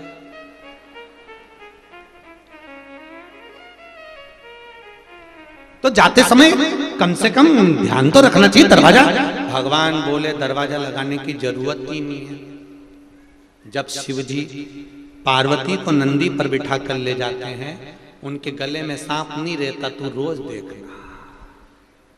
लक्ष्मी जी ने पूछा, हाँ मैंने भी देखा उनके गले में सांप नहीं रहता घूमते समय। कई कई चतुर लोग होते हैं, पत्नी को घुमाने ले जाते हैं तो ड्राइवर को नहीं ले जाते हैं।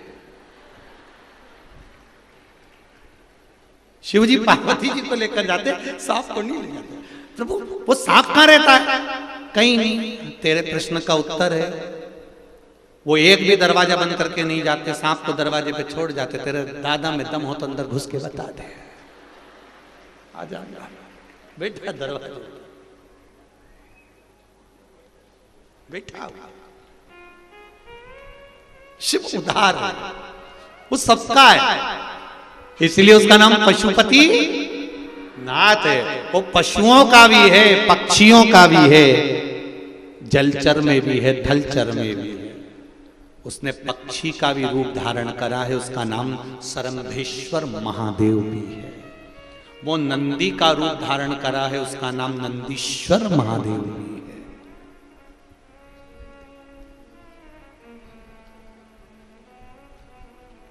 सब जगह पर है, सबको साथ। प्रभु शिव जी ने पशुपति नाथ का रूप धारण करा, तारकासुर के 3 बेटों को मारने के लिए गए, तीनों को एकत्रित करा, त्रिशूल उठाकर तीनों को मार रहे थे। तारकाक्ष विदुम्माली को आगे की नोकों से मारना चाहा, पीछे से विदुम्माली ने आकर शीश काट दिया।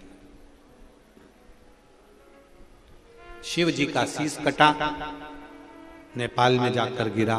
शिव जी का नाम वहां पशुपति नाथ हो गया, डोलेश्वर महादेव हो गया। फिर शिव जी का जो धड़ था वो केदार में पांव नीचे दबे, शिव जी का धड़ वहां रहा। जो लोग केदारनाथ गए होंगे उनको स्मरण में होगा, केदारनाथ जी का जो मंदिर में शिवलिंग है वो नंदी की पीठ, पीछे का भाग जो उभरा हुआ होता है नंदी का, वो भाग वहां पर, वो भाग वहां पर विराजमान, वहां बैठे हुए हैं। शिव जी अपने असली स्वरूप में प्रकट हुए, त्रिशूल लेकर आगे के भाग से तारकाक्ष विदुम्माली को मारा और पीछे के भाग से कमलाचक्की को मारा। तीनों के प्राण गए। भगवान शिव का जय घोष हुआ, पशुपतिनाथ भगवान की जय। पशुपति नाथ भगवान के व्रत की महत्वता कही गई है, पाशुपत्य व्रत की महत्वता कही गई है, पाशुपत्य अस्त्र की महत्वता कही गई है। कई लोग कहते हैं ये पशुपति व्रत कहाँ से आया, ये तो सियोर वाले महाराज ने खुद ने बना दिया, ऐसा नहीं है। शिव महापुराण में पाशुपत्य व्रत की महत्वता पूर्ण वर्णित है। आप कभी मौका लगे तो शिव महापुराण की कथा गीता प्रेस गोरखपुर की अवश्य पढ़िए, उसमें आपको सब मिल जाएगा।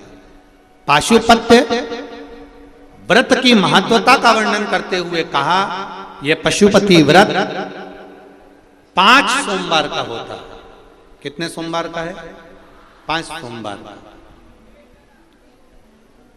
मान लो 5 व्रत कर रहे हो सोमवार के और उस बीच में रजस्वला धर्म आ गया, रजो धर्म आ गया, आप पूजन करने के लायक नहीं रहे, मंदिर जाने के लिए नहीं रहे, तो वो व्रत छोड़ देना चाहिए, फिर उससे आगे वाले व्रत को गिन लेना चाहिए। ऐसे एकादशी का व्रत पड़ गया तुम्हारा, नवरात्रि का व्रत पड़ गया, या कोई 30 त्योहार का व्रत पड़ गया, तो उस व्रत को छोड़ दो, अगला कर लो, पर गिनती में 5 ही आना चाहिए। जिस मंदिर में पहले व्रत में पूजन करने जाते हो, पांचों व्रत में उसी मंदिर में पूजन होना चाहिए। ये नहीं कि 2 मायके में कर दिए, 2 ससुराल में कर दिए और 1 घर पे कर लिया, ऐसा नहीं। व्रत का नियम पहले व्रत में से लेकर आखिरी व्रत तक जो पूजन की जो क्रम होता है, एक पूजन की थाली लगाई जाती है, पूजन का सारा सामान उसमें रख लिया जाता है। शिव जी के मंदिर सुबह के समय जाया जाता है, शंकर जी की पूजन करी जाती है। पूजन करने के बाद थाली में उतना सामान रख के ले जाओ कि वो पूजन का सामान शाम को भी काम आ जाए। केवल जल भले बदल सकते हो, शाम को तो दूध दही शहद वगैरह चढ़ाने की जरूरत ही नहीं है, क्योंकि सुबह चढ़ा कर आ गए। पंचामृत स्नान शाम को कराने की जरूरत ही नहीं है, क्योंकि सुबह तुम कर आ गए। केवल जल का पात्र, थाली पूजन की जो तुमने सुबह लगाई थी, उसी में थोड़ा थोड़ा सामान ज्यादा रखकर पहले से ही रखो। और प्रसाद दिए कितने? 6 दिए थाली में रख लीजिए। पूजा की थाली को लेकर जाइए, शिव जी के मंदिर में जाकर पूजन करिए। भगवान के मंदिर में 6 ही दिए, जो 6 दिए आपने रखे हैं वो 6 ही दिए नीचे रख दो। प्रसाद के 3 हिस्से कर दो, घर से हिस्से कर कर मत लेकर जाना, मंदिर में ही सामने ही 3 हिस्से करना। 6 दिए में से 5 दिए जला दीजिए, प्रकट कर दीजिए, भगवान का पूजन अर्चना कर दीजिए। शिव जी को प्रार्थना कर दो, बाबा आज मेरा पहला पशुपति व्रत है, इसको स्वीकार करना मेरे भोलेनाथ, मेरे मन की कामना को पूर्ण करना, आपकी भक्ति देना भोलेनाथ। शिव जी से प्रार्थना कर कर पूजन कर कर जो दिया एक रखा हुआ है, जिसको नहीं जलाया है, 5 दिए जलाए हैं जमीन पर रखकर, 1 दिया जो रखा है जिसको नहीं जलाया उसको वापस थाली में रख लीजिए। प्रसाद का 1 हिस्सा उठाकर थाली में रख लीजिए, 2 हिस्से वहीं छोड़ दीजिए, बाबा को प्रार्थना कर कर चल दीजिए। घर पर जब जाएं, सीधा हाथ राइट हैंड घर में प्रवेश करते समय, अंदर प्रवेश करते समय, घुसते समय सीधा हाथ जहां आए वहीं पर बैठ जाइए। घर के बाहर अपने घर की ओर मुख कर कर सीधे हाथ की ओर बैठकर दिया लगा दीजिए।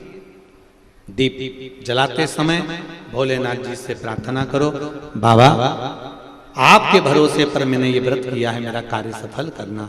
दिया लगाकर अंदर प्रवेश कर जाइए। जो प्रसाद लेकर आई हो, भोजन करने से पहले प्रसाद का हिस्सा पहले पाइए। प्रसाद जो मीठे का तुम बना कर ले गई हो, मीठा बना कर ले गई हो, उसका जो हिस्सा लेकर आई हो पहले वो खाओ, उसके बाद भोजन करो। आपके प्रसाद के हिस्से में से किसी को भी प्रसाद नहीं देना। और एक बात और अच्छे से सुन लो, कढ़ाई में अगर प्रसाद बना रही हो, हलवा बना रही हो, सीरा बना रही हो, खीर बना रही हो, मालपुआ बना रही हो, जो भी बना रही हो, उतना ही बनाना जितना शिव जी के मंदिर में लेकर जाना। ये नहीं कि मैं बच्चों के लिए अलग से बना के रख देती हूँ, इतना मंदिर ले जाऊंगी, इतना बच्चों के लिए रख दूंगी, नहीं। उतना ही बनाओ जितना मंदिर लेकर जाना है। पूरा की पूरा कूड़ कर मंदिर लेकर जाओ, वहां 3 हिस्से करो, 2 छोड़ कर आओ, 1 लेकर। 4 व्रत पूरे ऐसे हो जाएंगे। 5वां व्रत जब रहेगा, 5वें व्रत में 1 श्रीफल 11 रुपए, बाबा के 108 या तो चावल के दाने या बेलपत्र या फूल की पंखड़ी, जो भी आप शंकर भगवान को 108 सामग्री जो चढ़ाना हो, समी पत्ता, बेल पत्ता, चावल, जो चढ़ाना वो ले जाओ। 5-6 दिए नीचे रखो, 5 दिए जला दो और बाबा का प्रसाद का 3 हिस्सा कर दो, 2 हिस्सा छोड़ दो, 1 दिया वापिस जो नहीं जलाया है उसको अपने थाली में रख लो। श्रीफल 11 रुपए बाबा से विनती कर कर, बाबा मेरा कार्य सफल करना, चरणों में रख दो। 108 चावल के दाने जो लेकर गई हो, श्री शिवाय नमस्तुभ्यं बोलकर या ओम नमः शिवाय या नमः शिवाय बोलकर चढ़ा दीजिए। बाबा को चढ़ाकर विनती कर कर वापिस सजाइए। दिया अपने दरवाजे पर लगा दीजिए, घर में प्रवेश कर दीजिए। भोजन करने से पहले जो मीठे का प्रसाद है वो खा लीजिए। इस व्रत में एक समय आप फलार भी कर सकते हो, भोजन भी कर सकते हो। एक समय का आपको बस भोजन एक टाइम का है। भोजन कब करना है? जब आप प्रसाद खा लेंगे तब भोजन करना। फलाहार कर लो। जरूरी नहीं है कि दिन भर आपको मीठा ही खाना है, आप अपना फलाहार कर सकते हो, फलाहार कर सकते हो। प्रेम से व्रत करो, ये पशुपति व्रत है। 5 व्रत जब पूर्ण होते हैं, और आप में से कई माताओं ने करे होंगे, किस किसने करे जरा हाथ उठाइए। वाह वाह, बहुत बहुत लोगों ने करे। रखिए रखिए, श्री शिवाय नमस्ते। रखिए, अच्छी बातें करना चाहिए। ये पशुपति व्रत है, जीवन का आनंद देने वाला, भगवान की अविरल भक्ति। मैंने तेरे ही भरोसे, ओ बाबा तेरे ही भरोसे, हवा बिच उड़ती जवानी, बाबा डोर हथों छठी में कटी जवानी। हृदय से करिए, हर पल हर घड़ी हर क्षण शिव का स्मरण करिए। आएगा मेरा शिव, ये निश्चित है। सफलता मिलेगी, ये निश्चित है। बस अपने कर्म को करते रहना।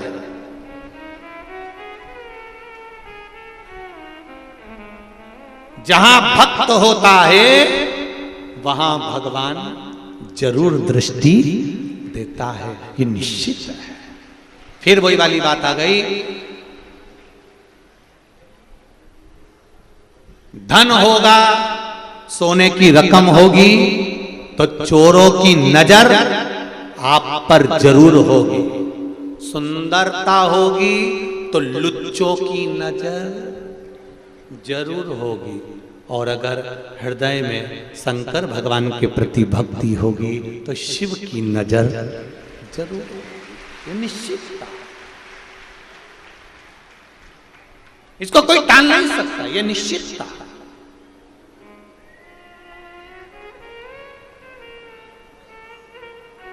लोग कहते हैं जहां गुड़ होता है वहां मक्खी जरूर बैठती है। बोलो बोलो, सही है कि गलत है?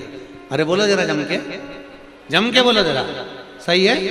जहां गुड़ होता है वहां मक्खी जरूर बैठती है, ये लोग कहते हैं। पर उस गुड़ को आगी में रख दो तो अब बोलो बोलो थोड़ी जीजिए, मक्खी बैठेगी? नहीं बैठेगी ना। गुड़ ऐसा ही रखा हुआ है ना, तो मक्खी बैठेगी।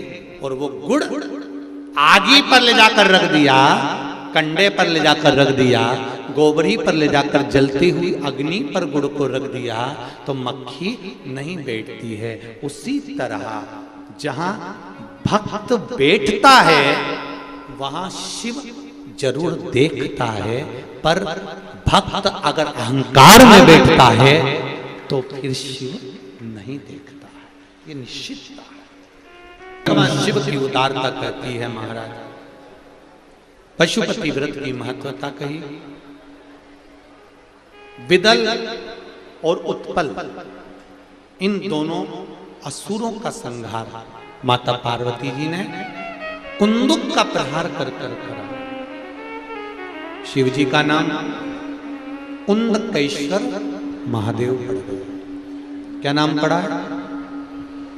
जम के बोलो जरा, कुंदकेश्वर महादेव। एक बात अच्छे से उतारिए अपने जीवन में इस बात को। डॉक्टर की औषधि लीजिए, डॉक्टर को दिखाइए, डॉक्टर के पास जरूर जाइए, पर जो डॉक्टर औषधि दे रहा है, दवाई दे रहा है, उस औषधि पर तुम्हारा विश्वास भी होना चाहिए, शिव जैसा विश्वास। एक पत्र आया है, देखिए।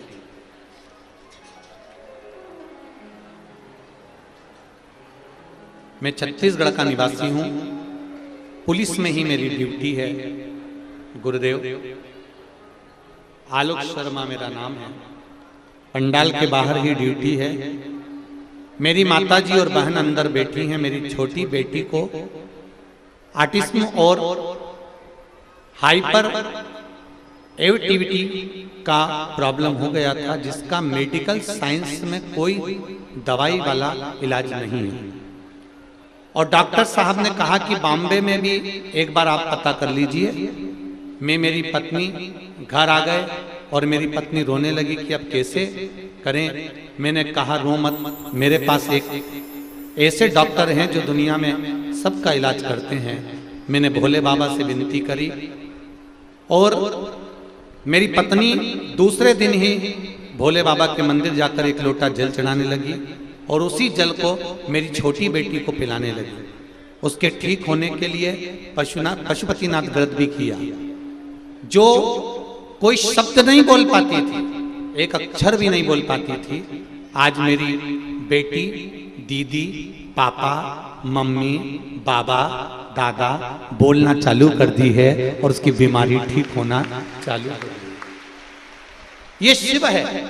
ओ घड़ी शंकर, ओ घड़ी दयाल। कुंदकेश्वर महादेव का नाम लेकर अगर आपके पास शरीर में कोई रोग हो भी गया है, कोई शरीर में रोग ज्यादा हो गया है, हम तो यहां तक कहेंगे शुगर और बीपी वालों को भी कहेंगे कम से कम हफ्ते में 2 बार आप शिव जी पे चढ़ी हुई बेलपत्री, शंकर जी के ऊपर चढ़ी हुई बेलपत्री शिव जी से औषधि के रूप में मांग कर लाइए और उसको चबा चबा कर कुंदकेश्वर महादेव के नाम से खाइए। कौन से महादेव? जम के बोलो जरा। कुंदकेश्वर महादेव के नाम से उसको खाना प्रारंभ करिए। शिव कृपा जरूर करेगा। समय आया, पार्वती जी ने शिव जी से भगवान कार्तिकेय जी और गणेश जी के मंगल विवाह का प्रसंग कहने को कहा। सुंदर गणेश जी महाराज का मंगल विवाह रिद्धि सिद्धि के साथ होता है। 84 लाख योनियों में केवल एक मानव की देह इतनी अच्छी क्यों मानी जाती है? बाकी की जितनी योनि होगी सब योनि में तुम्हारे जैसे मनुष्य के बच्चे होते हैं, पत्नी होती है, परिवार होता है, हर योनि में ही होगा। तुम मेंढक बनोगे तो तुम्हारी पत्नी मेंढकी बन जाएगी। तुम बकरा बने तो पत्नी, बोलो बोलो जम के बोलो, बकरी बने। तुम बैल बने तो गाय बने। घोड़ा बने तो घोड़ी बने। चीटा बने तो चीटी बने। जितने भी जन्म है हर जन्म में तुम्हारी पत्नी मिलेगी। जितने जन्म है हर जन्म में तुम्हारे बच्चे भी होंगे। चाहे तुम माथे का जुआ बन जाओगे तो भी वो लीख बन जाएगा।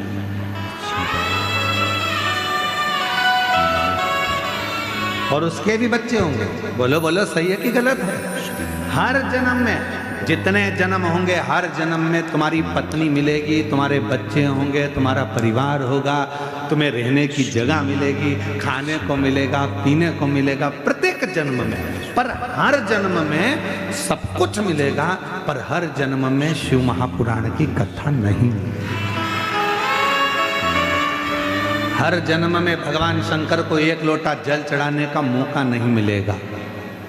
जुआ माथे का कभी 1 लोटा जल चढ़ाएगा, चीटी कभी 1 लोटा जल चढ़ाएगी, झिंगुर चढ़ाएगा, छिपकली चढ़ाएगी, कि पशु पक्षी चढ़ाएंगे। कभी किसी जन्म में तुम्हें मौका नहीं मिलेगा शंकर भगवान को 1 लोटा जल चढ़ाने का। किसी जन्म में तुम्हें मौका नहीं मिलेगा शिव महापुराण की कथा सुनने का। किसी जन्म में तुम्हें मौका नहीं मिलेगा शिव महापुराण की कथा में जाने का। किसी जन्म में तुम्हें मौका नहीं मिलेगा तीर्थ करने का। केवल एक जन्म है मनुष्य जन्म, जिस मानव के जन्म में तुम शंकर पर 1 लोटा जल चढ़ा सकते हो। जिस मानव जन्म में तुम शंकर का कथा श्रवण कर सकते हो। जिस मानव जन्म में तुम शिव की साधना कर सकते हो। परिवार को चलाओ, क्योंकि हर जन्म में परिवार चलाना है। हर जन्म में पत्नी भी होगी, हर जन्म में बच्चे भी होंगे, हर जन्म में रिश्ते भी होंगे, हर जन्म में नातेदार भी होंगे, सब कुछ होगा। पर हर जन्म में शिव की कथा नहीं मिलेगी, हर जन्म में शंकर की आराधना नहीं होगी, हर जन्म में शंकर की उपासना नहीं होगी। जो ये जन्म मिला है, इस जन्म को स्वीकार कर भगवान से प्रार्थना करना, ये तूने मुझे मौका दिया है। मौका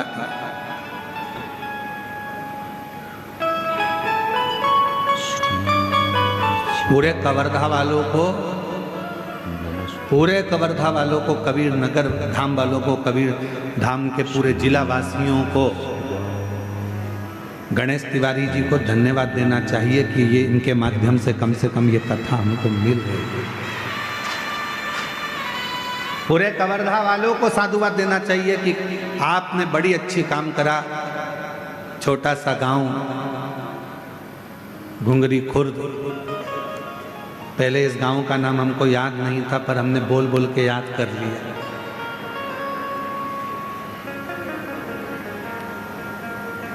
जिससे कोई कभी मिलने भी आएगा और आकर कह देगा कि कहाँ से आए हो, तो घुंगरी खुर्द से, तो हम भी कह देंगे हमारे ही गांव में, हमारी बेटियों का गांव है, हमारे आनंद का गांव है। कह सकते हैं आओ।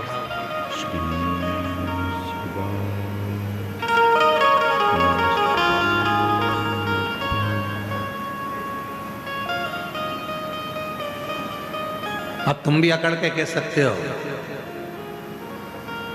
तुम हमें जानते नहीं हो, हम घुंगरी खुर्द वाले हैं।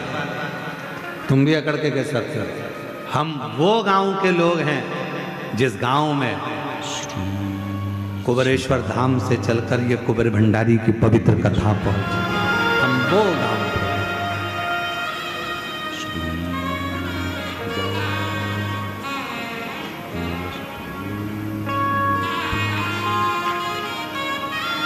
कितनी सरलता, कितनी सहजता, कितना कह सकते हो दम से कि भाई हम यहाँ के,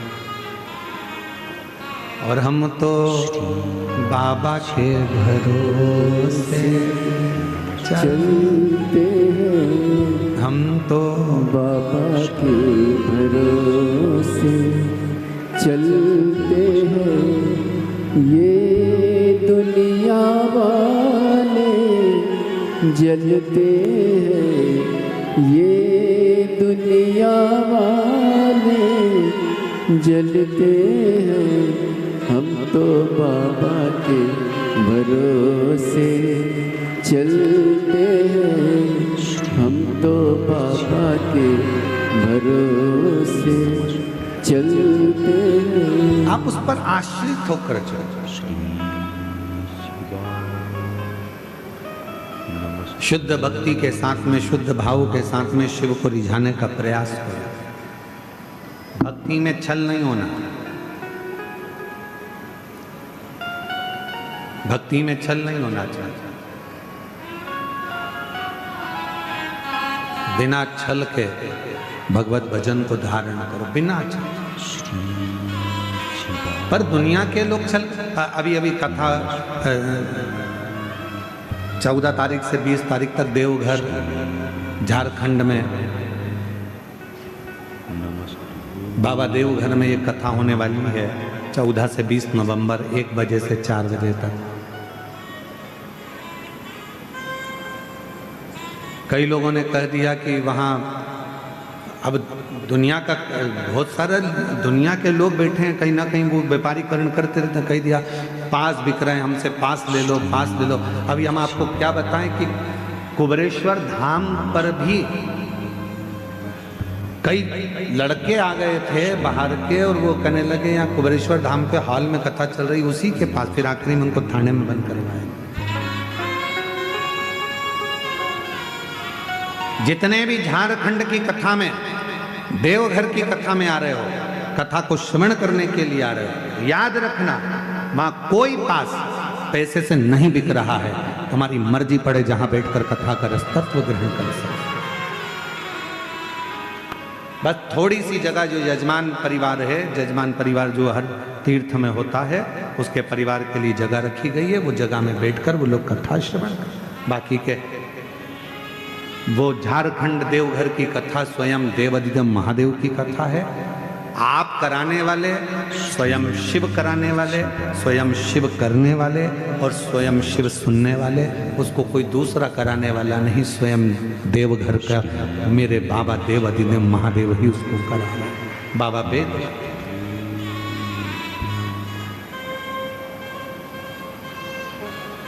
कभी भ्रम में ना रहा। शिव को आडंबर प्रिय नहीं है।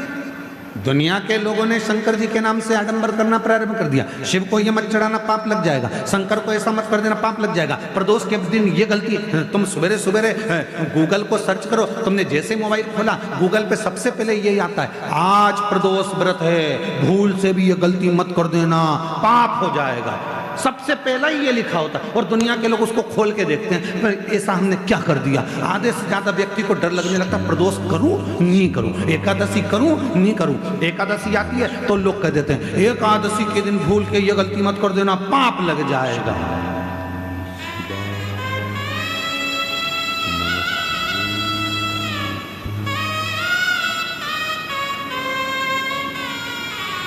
कई ज्ञान देने वाले दिन भर यूट्यूब पर अपना ज्ञान देते रहते हैं, शंकर पे चढ़ा हुआ जल मत पीना, पाप लग जाएगा। आज तक उन यूट्यूबरों ने ये नहीं लिखा कि मदिरा की दुकान पर जाकर दारू मत पीना, पाप लग जाएगा।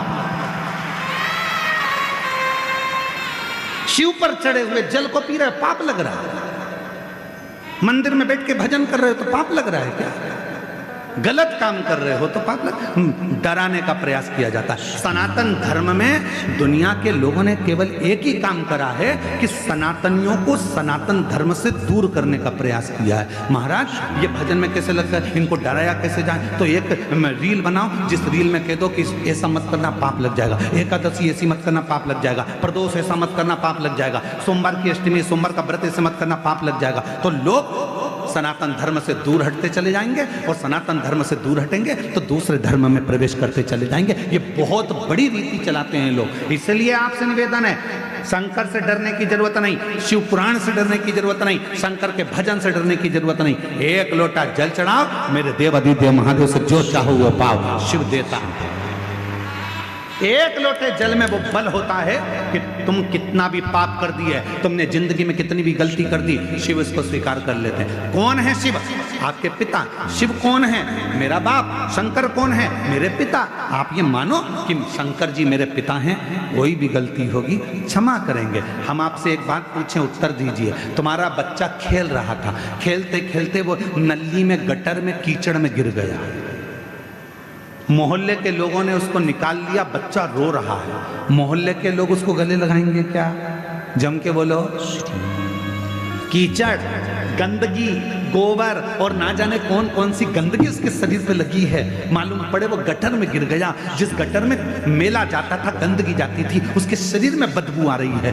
कोई ने उसको हाथ नहीं लगाया, रो रहा है। सबने उसको निकाल जरूर दिया पर हाथ नहीं लगाया। कोई उसको गले नहीं लगा रहा, क्योंकि गले लगाएंगे तो कपड़े गंदे हो जाएंगे। गले किसने लगाया? जब पापा ने देखा, पिताजी ने देखा, मेरा बच्चा रो रहा है, आजा बेटा, पापा गंदा हो रहा हूं, कोई बात नहीं, आजा मेरे गले लग जा। माँ ने देखा, बेटा गंदा हो रहा है, आजा गले लग जा। माँ और बाप ने ये नहीं देखा कि बेटा कितना गंदा था, माँ बाप ने तो केवल उसको गले लगा लिया। उसी तरह मेरा देव अधिदेव महादेव है। तुम कितनी भी गलती कर लो, तुम कितने भी गंदे हो जाओ, आखिरी में शंकर तुम्हें गले जरूर लगाएगा, शिव अपने पास जरूर लगाएगा। तुम क्यों सोचो?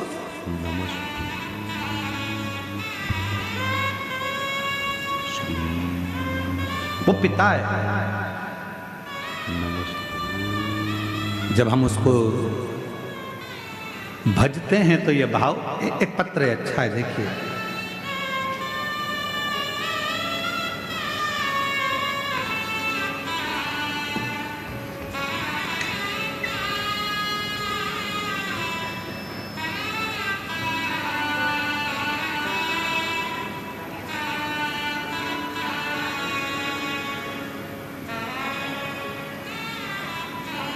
महाराज जी, मैं सविता केसरवानी, पति श्री मथुरा प्रसाद केसरवानी, ग्राम घोंगा बोडला की निवासी।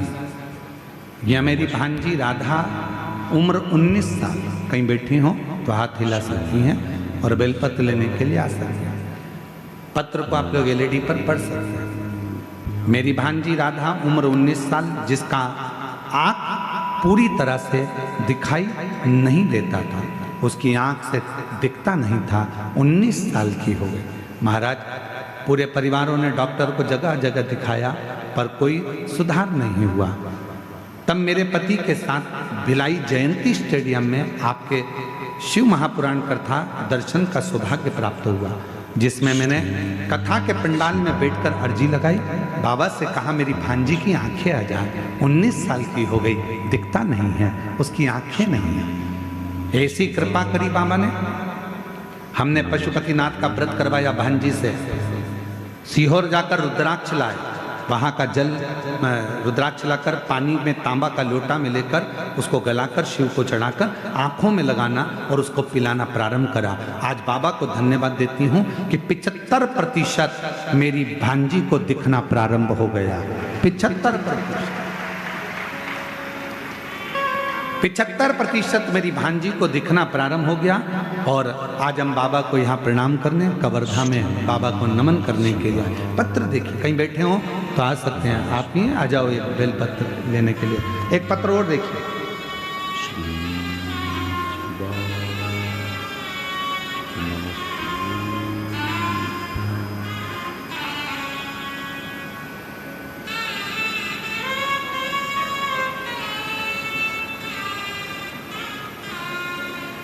बाबा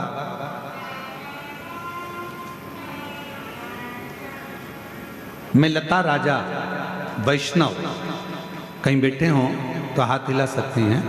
मैं लता राजा वैष्णव ग्राम मुंगेली डीही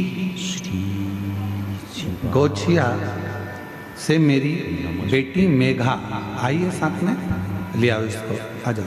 मेरी बेटी मेघा बचपन से बोल नहीं पाती, जन्म लिया उस समय से ना ये बोलती थी ना इसको सुनता था।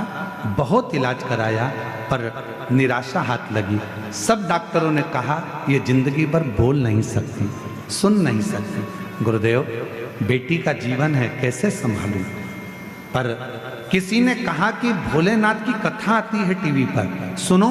आस्था चैनल पर वो सीहोर वाला बाबा कथा करता है, उसको सुनो। आसन लगाकर बेटी को कथा सुनाती। गुरुदेव सीहोर पहुंच गई, वहां जाकर अपनी बेटी को वहां दंडवत कराया, वहां की मिट्टी को बेटी के गले में लगाया, वहां का रुद्राक्ष लेकर आई, पानी में गलाती, शिव जी को पिलाना प्रारंभ करा। आज मैं बाबा को धन्यवाद देने के लिए आई हूं कि मेरी बेटी अब बोलना प्रारंभ कर दी। मैं बाबा को धन्यवाद देने के लिए आई हूं। गुरुदेव अभी कुछ दिन पहले मेरी बेटी के एक झटका आना प्रारंभ हो गया। झटके को देखकर डॉक्टर को बताया तो डॉक्टर बोले कि झटका आता रहेगा। तब भी मन नहीं माना। तब शिव के मंदिर जाना और शिव पुराण की कथा को पंडाल में बैठकर सुन ली। वहाँ की मिट्टी को लाकर बेटी को लगाया, शिव जी पे चढ़ा, जल चढ़ाया और बेटी को दिया। आज मेरी बेटी को झटका आना भी बंद हो गया। मैं शिव को प्रणाम करने के लिए यहाँ आई हूँ। शिव शिव है, शंकर शंकर है, ओघड़दानी ओघड़दानी। एक विश्वास, डराने वाले डराएंगे। कोई कहेगा प्रदोष को ये मत करना, कोई कहेगा ऐसा मत करना, कोई कहेगा वैसा मत करना। मेरा निवेदन है मेरी जीजियों, मेरे जीजाओं, मेरी बेटियों, मेरे बेटाओं, मेरी बुजुर्ग माता पिता से निवेदन करूं, मेरे भाइयों से निवेदन करूं, हिम्मत मत हारना। शंकर के मंदिर में जाना मत छोड़ना, चाहे दुनिया कितनी भी हंसे, चाहे ताना कसे, चाहे अपशब्द कहे, चाहे कुछ भी कहे। तुम्हारे क्षेत्र में, तुम्हारे नजदीक में जब शिव महापुराण की कथा हो रही हो तो प्रयास करना, जब कुबेरेश्वर धाम से ये चलकर शिव महापुराण तुम्हारे गांव में, तुम्हारे नगर में आ जाए तो समय निकालकर 2 दिन, 5 दिन, 7 दिन पंडाल में बैठकर कथा जरूर सुनना और अपने जीवन को सार्थक जरूर बनाना।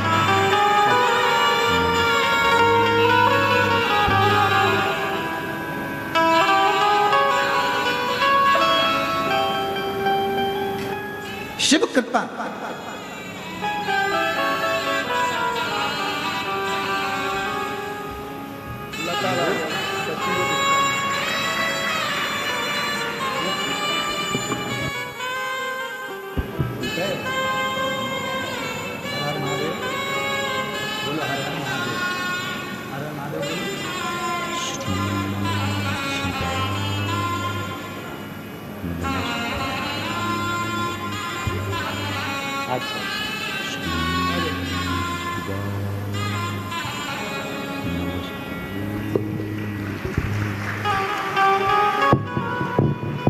उनकी मम्मी कह रही है समझती नहीं थी, सूदता नहीं था, अब समझती भी है, जानती भी है, बोलती भी है और शिव कृपा से चलती भी है। ये बाबा की बड़ी करुणा है, कृपा। और जो जैसी भावना लाया वो वैसा ही फल पाया। नहीं खाली उसे लौटाया वो मन ही मन हर्षाया।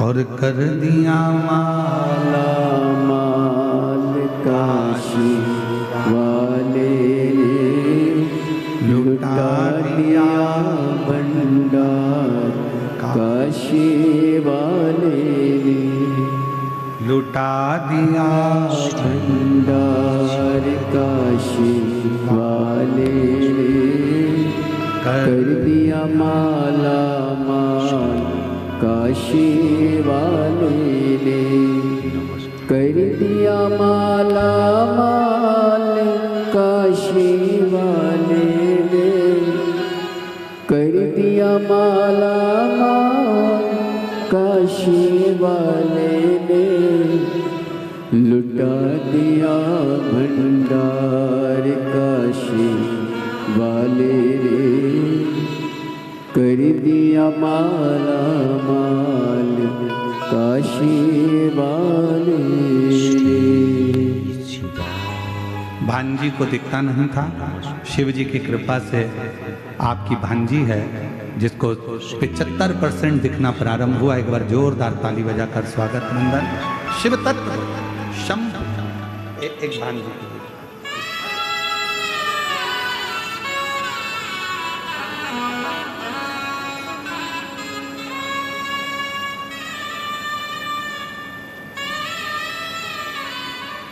डराने वाले डराएंगे, शंकर के मंदिर मत जाओ, ये मत करो, सनातन धर्म से दूर हटाने का प्रयास करेंगे कि तुम अगरबत्ती क्यों लगा रहे हो, तुम भजन क्यों कर रहे हो, तुम शिव को क्यों भज रहे हो।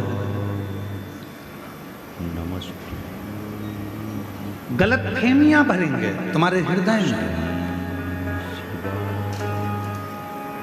गलत विचार भरेंगे तुम्हारे हृदय में।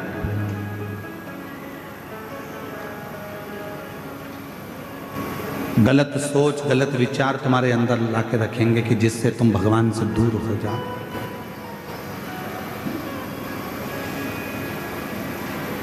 जिससे तुम भगवान देवाधिदेव महादेव से दूर हो। पर विश्वास भरोसा यदि निश्चित है तो शिव स्वीकार करना, शंकर स्वीकार करना। हमारे बीच में छत्तीसगढ़ शासन के माननीय मुख्यमंत्री जी श्री विष्णुदेव सहाय जी की धर्मपत्नी श्रीमती कौशल्या देवी सहाय जी पधारी हैं। एक बार जोरदार ताली बजाकर स्वागत नंदन। मैं आमंत्रित करूंगा कि वो व्यासपीठ का पूजन करें। एक बार जोरदार ताली बजाएं। सनातन की बेटियों को, सनातन की माताओं को जागरूक करना, वनवासी आदिवासी क्षेत्रों में जाकर वहाँ की बेटियों को शिक्षा के लिए प्रेरणा देना, आदिवासी वनवासी क्षेत्रों में जाकर वहाँ की बेटियों को सनातन धर्म की ओर जागरूक करना, ऐसा कार्य श्रीमती कौशल्या देवी सहाय जी करती हैं। एक बार जोरदार ताली बजाकर उनका स्वागत वंदन। जो हमेशा सनातन की पताका को लेकर आगे बढ़ती हैं और सनातन धर्म को मजबूत करने का कार्य छत्तीसगढ़ में कर रही हैं। छत्तीसगढ़ के यशस्वी मुख्यमंत्री हैं श्री विष्णुदेव सहाय जी, जो कि निरंतर हमने देखा है वो भी हर पल हर घड़ी सनातन को मजबूत करना और किसी भी रूप में सेवा के क्रम को आगे बढ़ाते रहते हैं। एक बार जोरदार ताली बजाएं।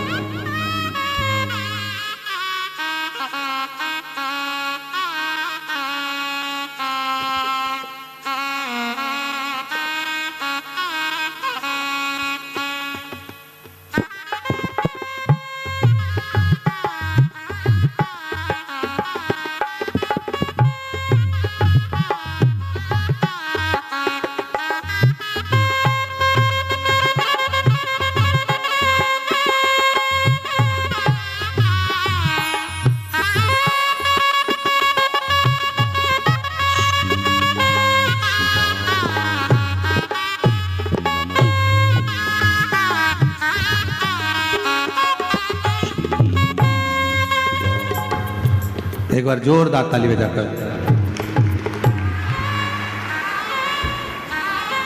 और तेरी कृपा बिना ना हिले एक भी अणु, लेते हैं श्वास तेरी कृपा से तनु तनु। बखान क्या करूं मैं रातों के ढेर का, चपटी भगोत में खजाना कुबेर का। हे गंगा मुक्ति द्वार ओंकार तू, बोले ओंकार तू। आयो शरण तिहारी शंभु तार तार तू। शिव कृपा इसी को कहते हैं। भगवान शंकर की उदारता इसी को कहते हैं। करुणा इसी को कहते हैं। कोई भय दिखाए तुमको शिव से दूर करने का होना नहीं। एक पत्र अच्छा है, देखिए।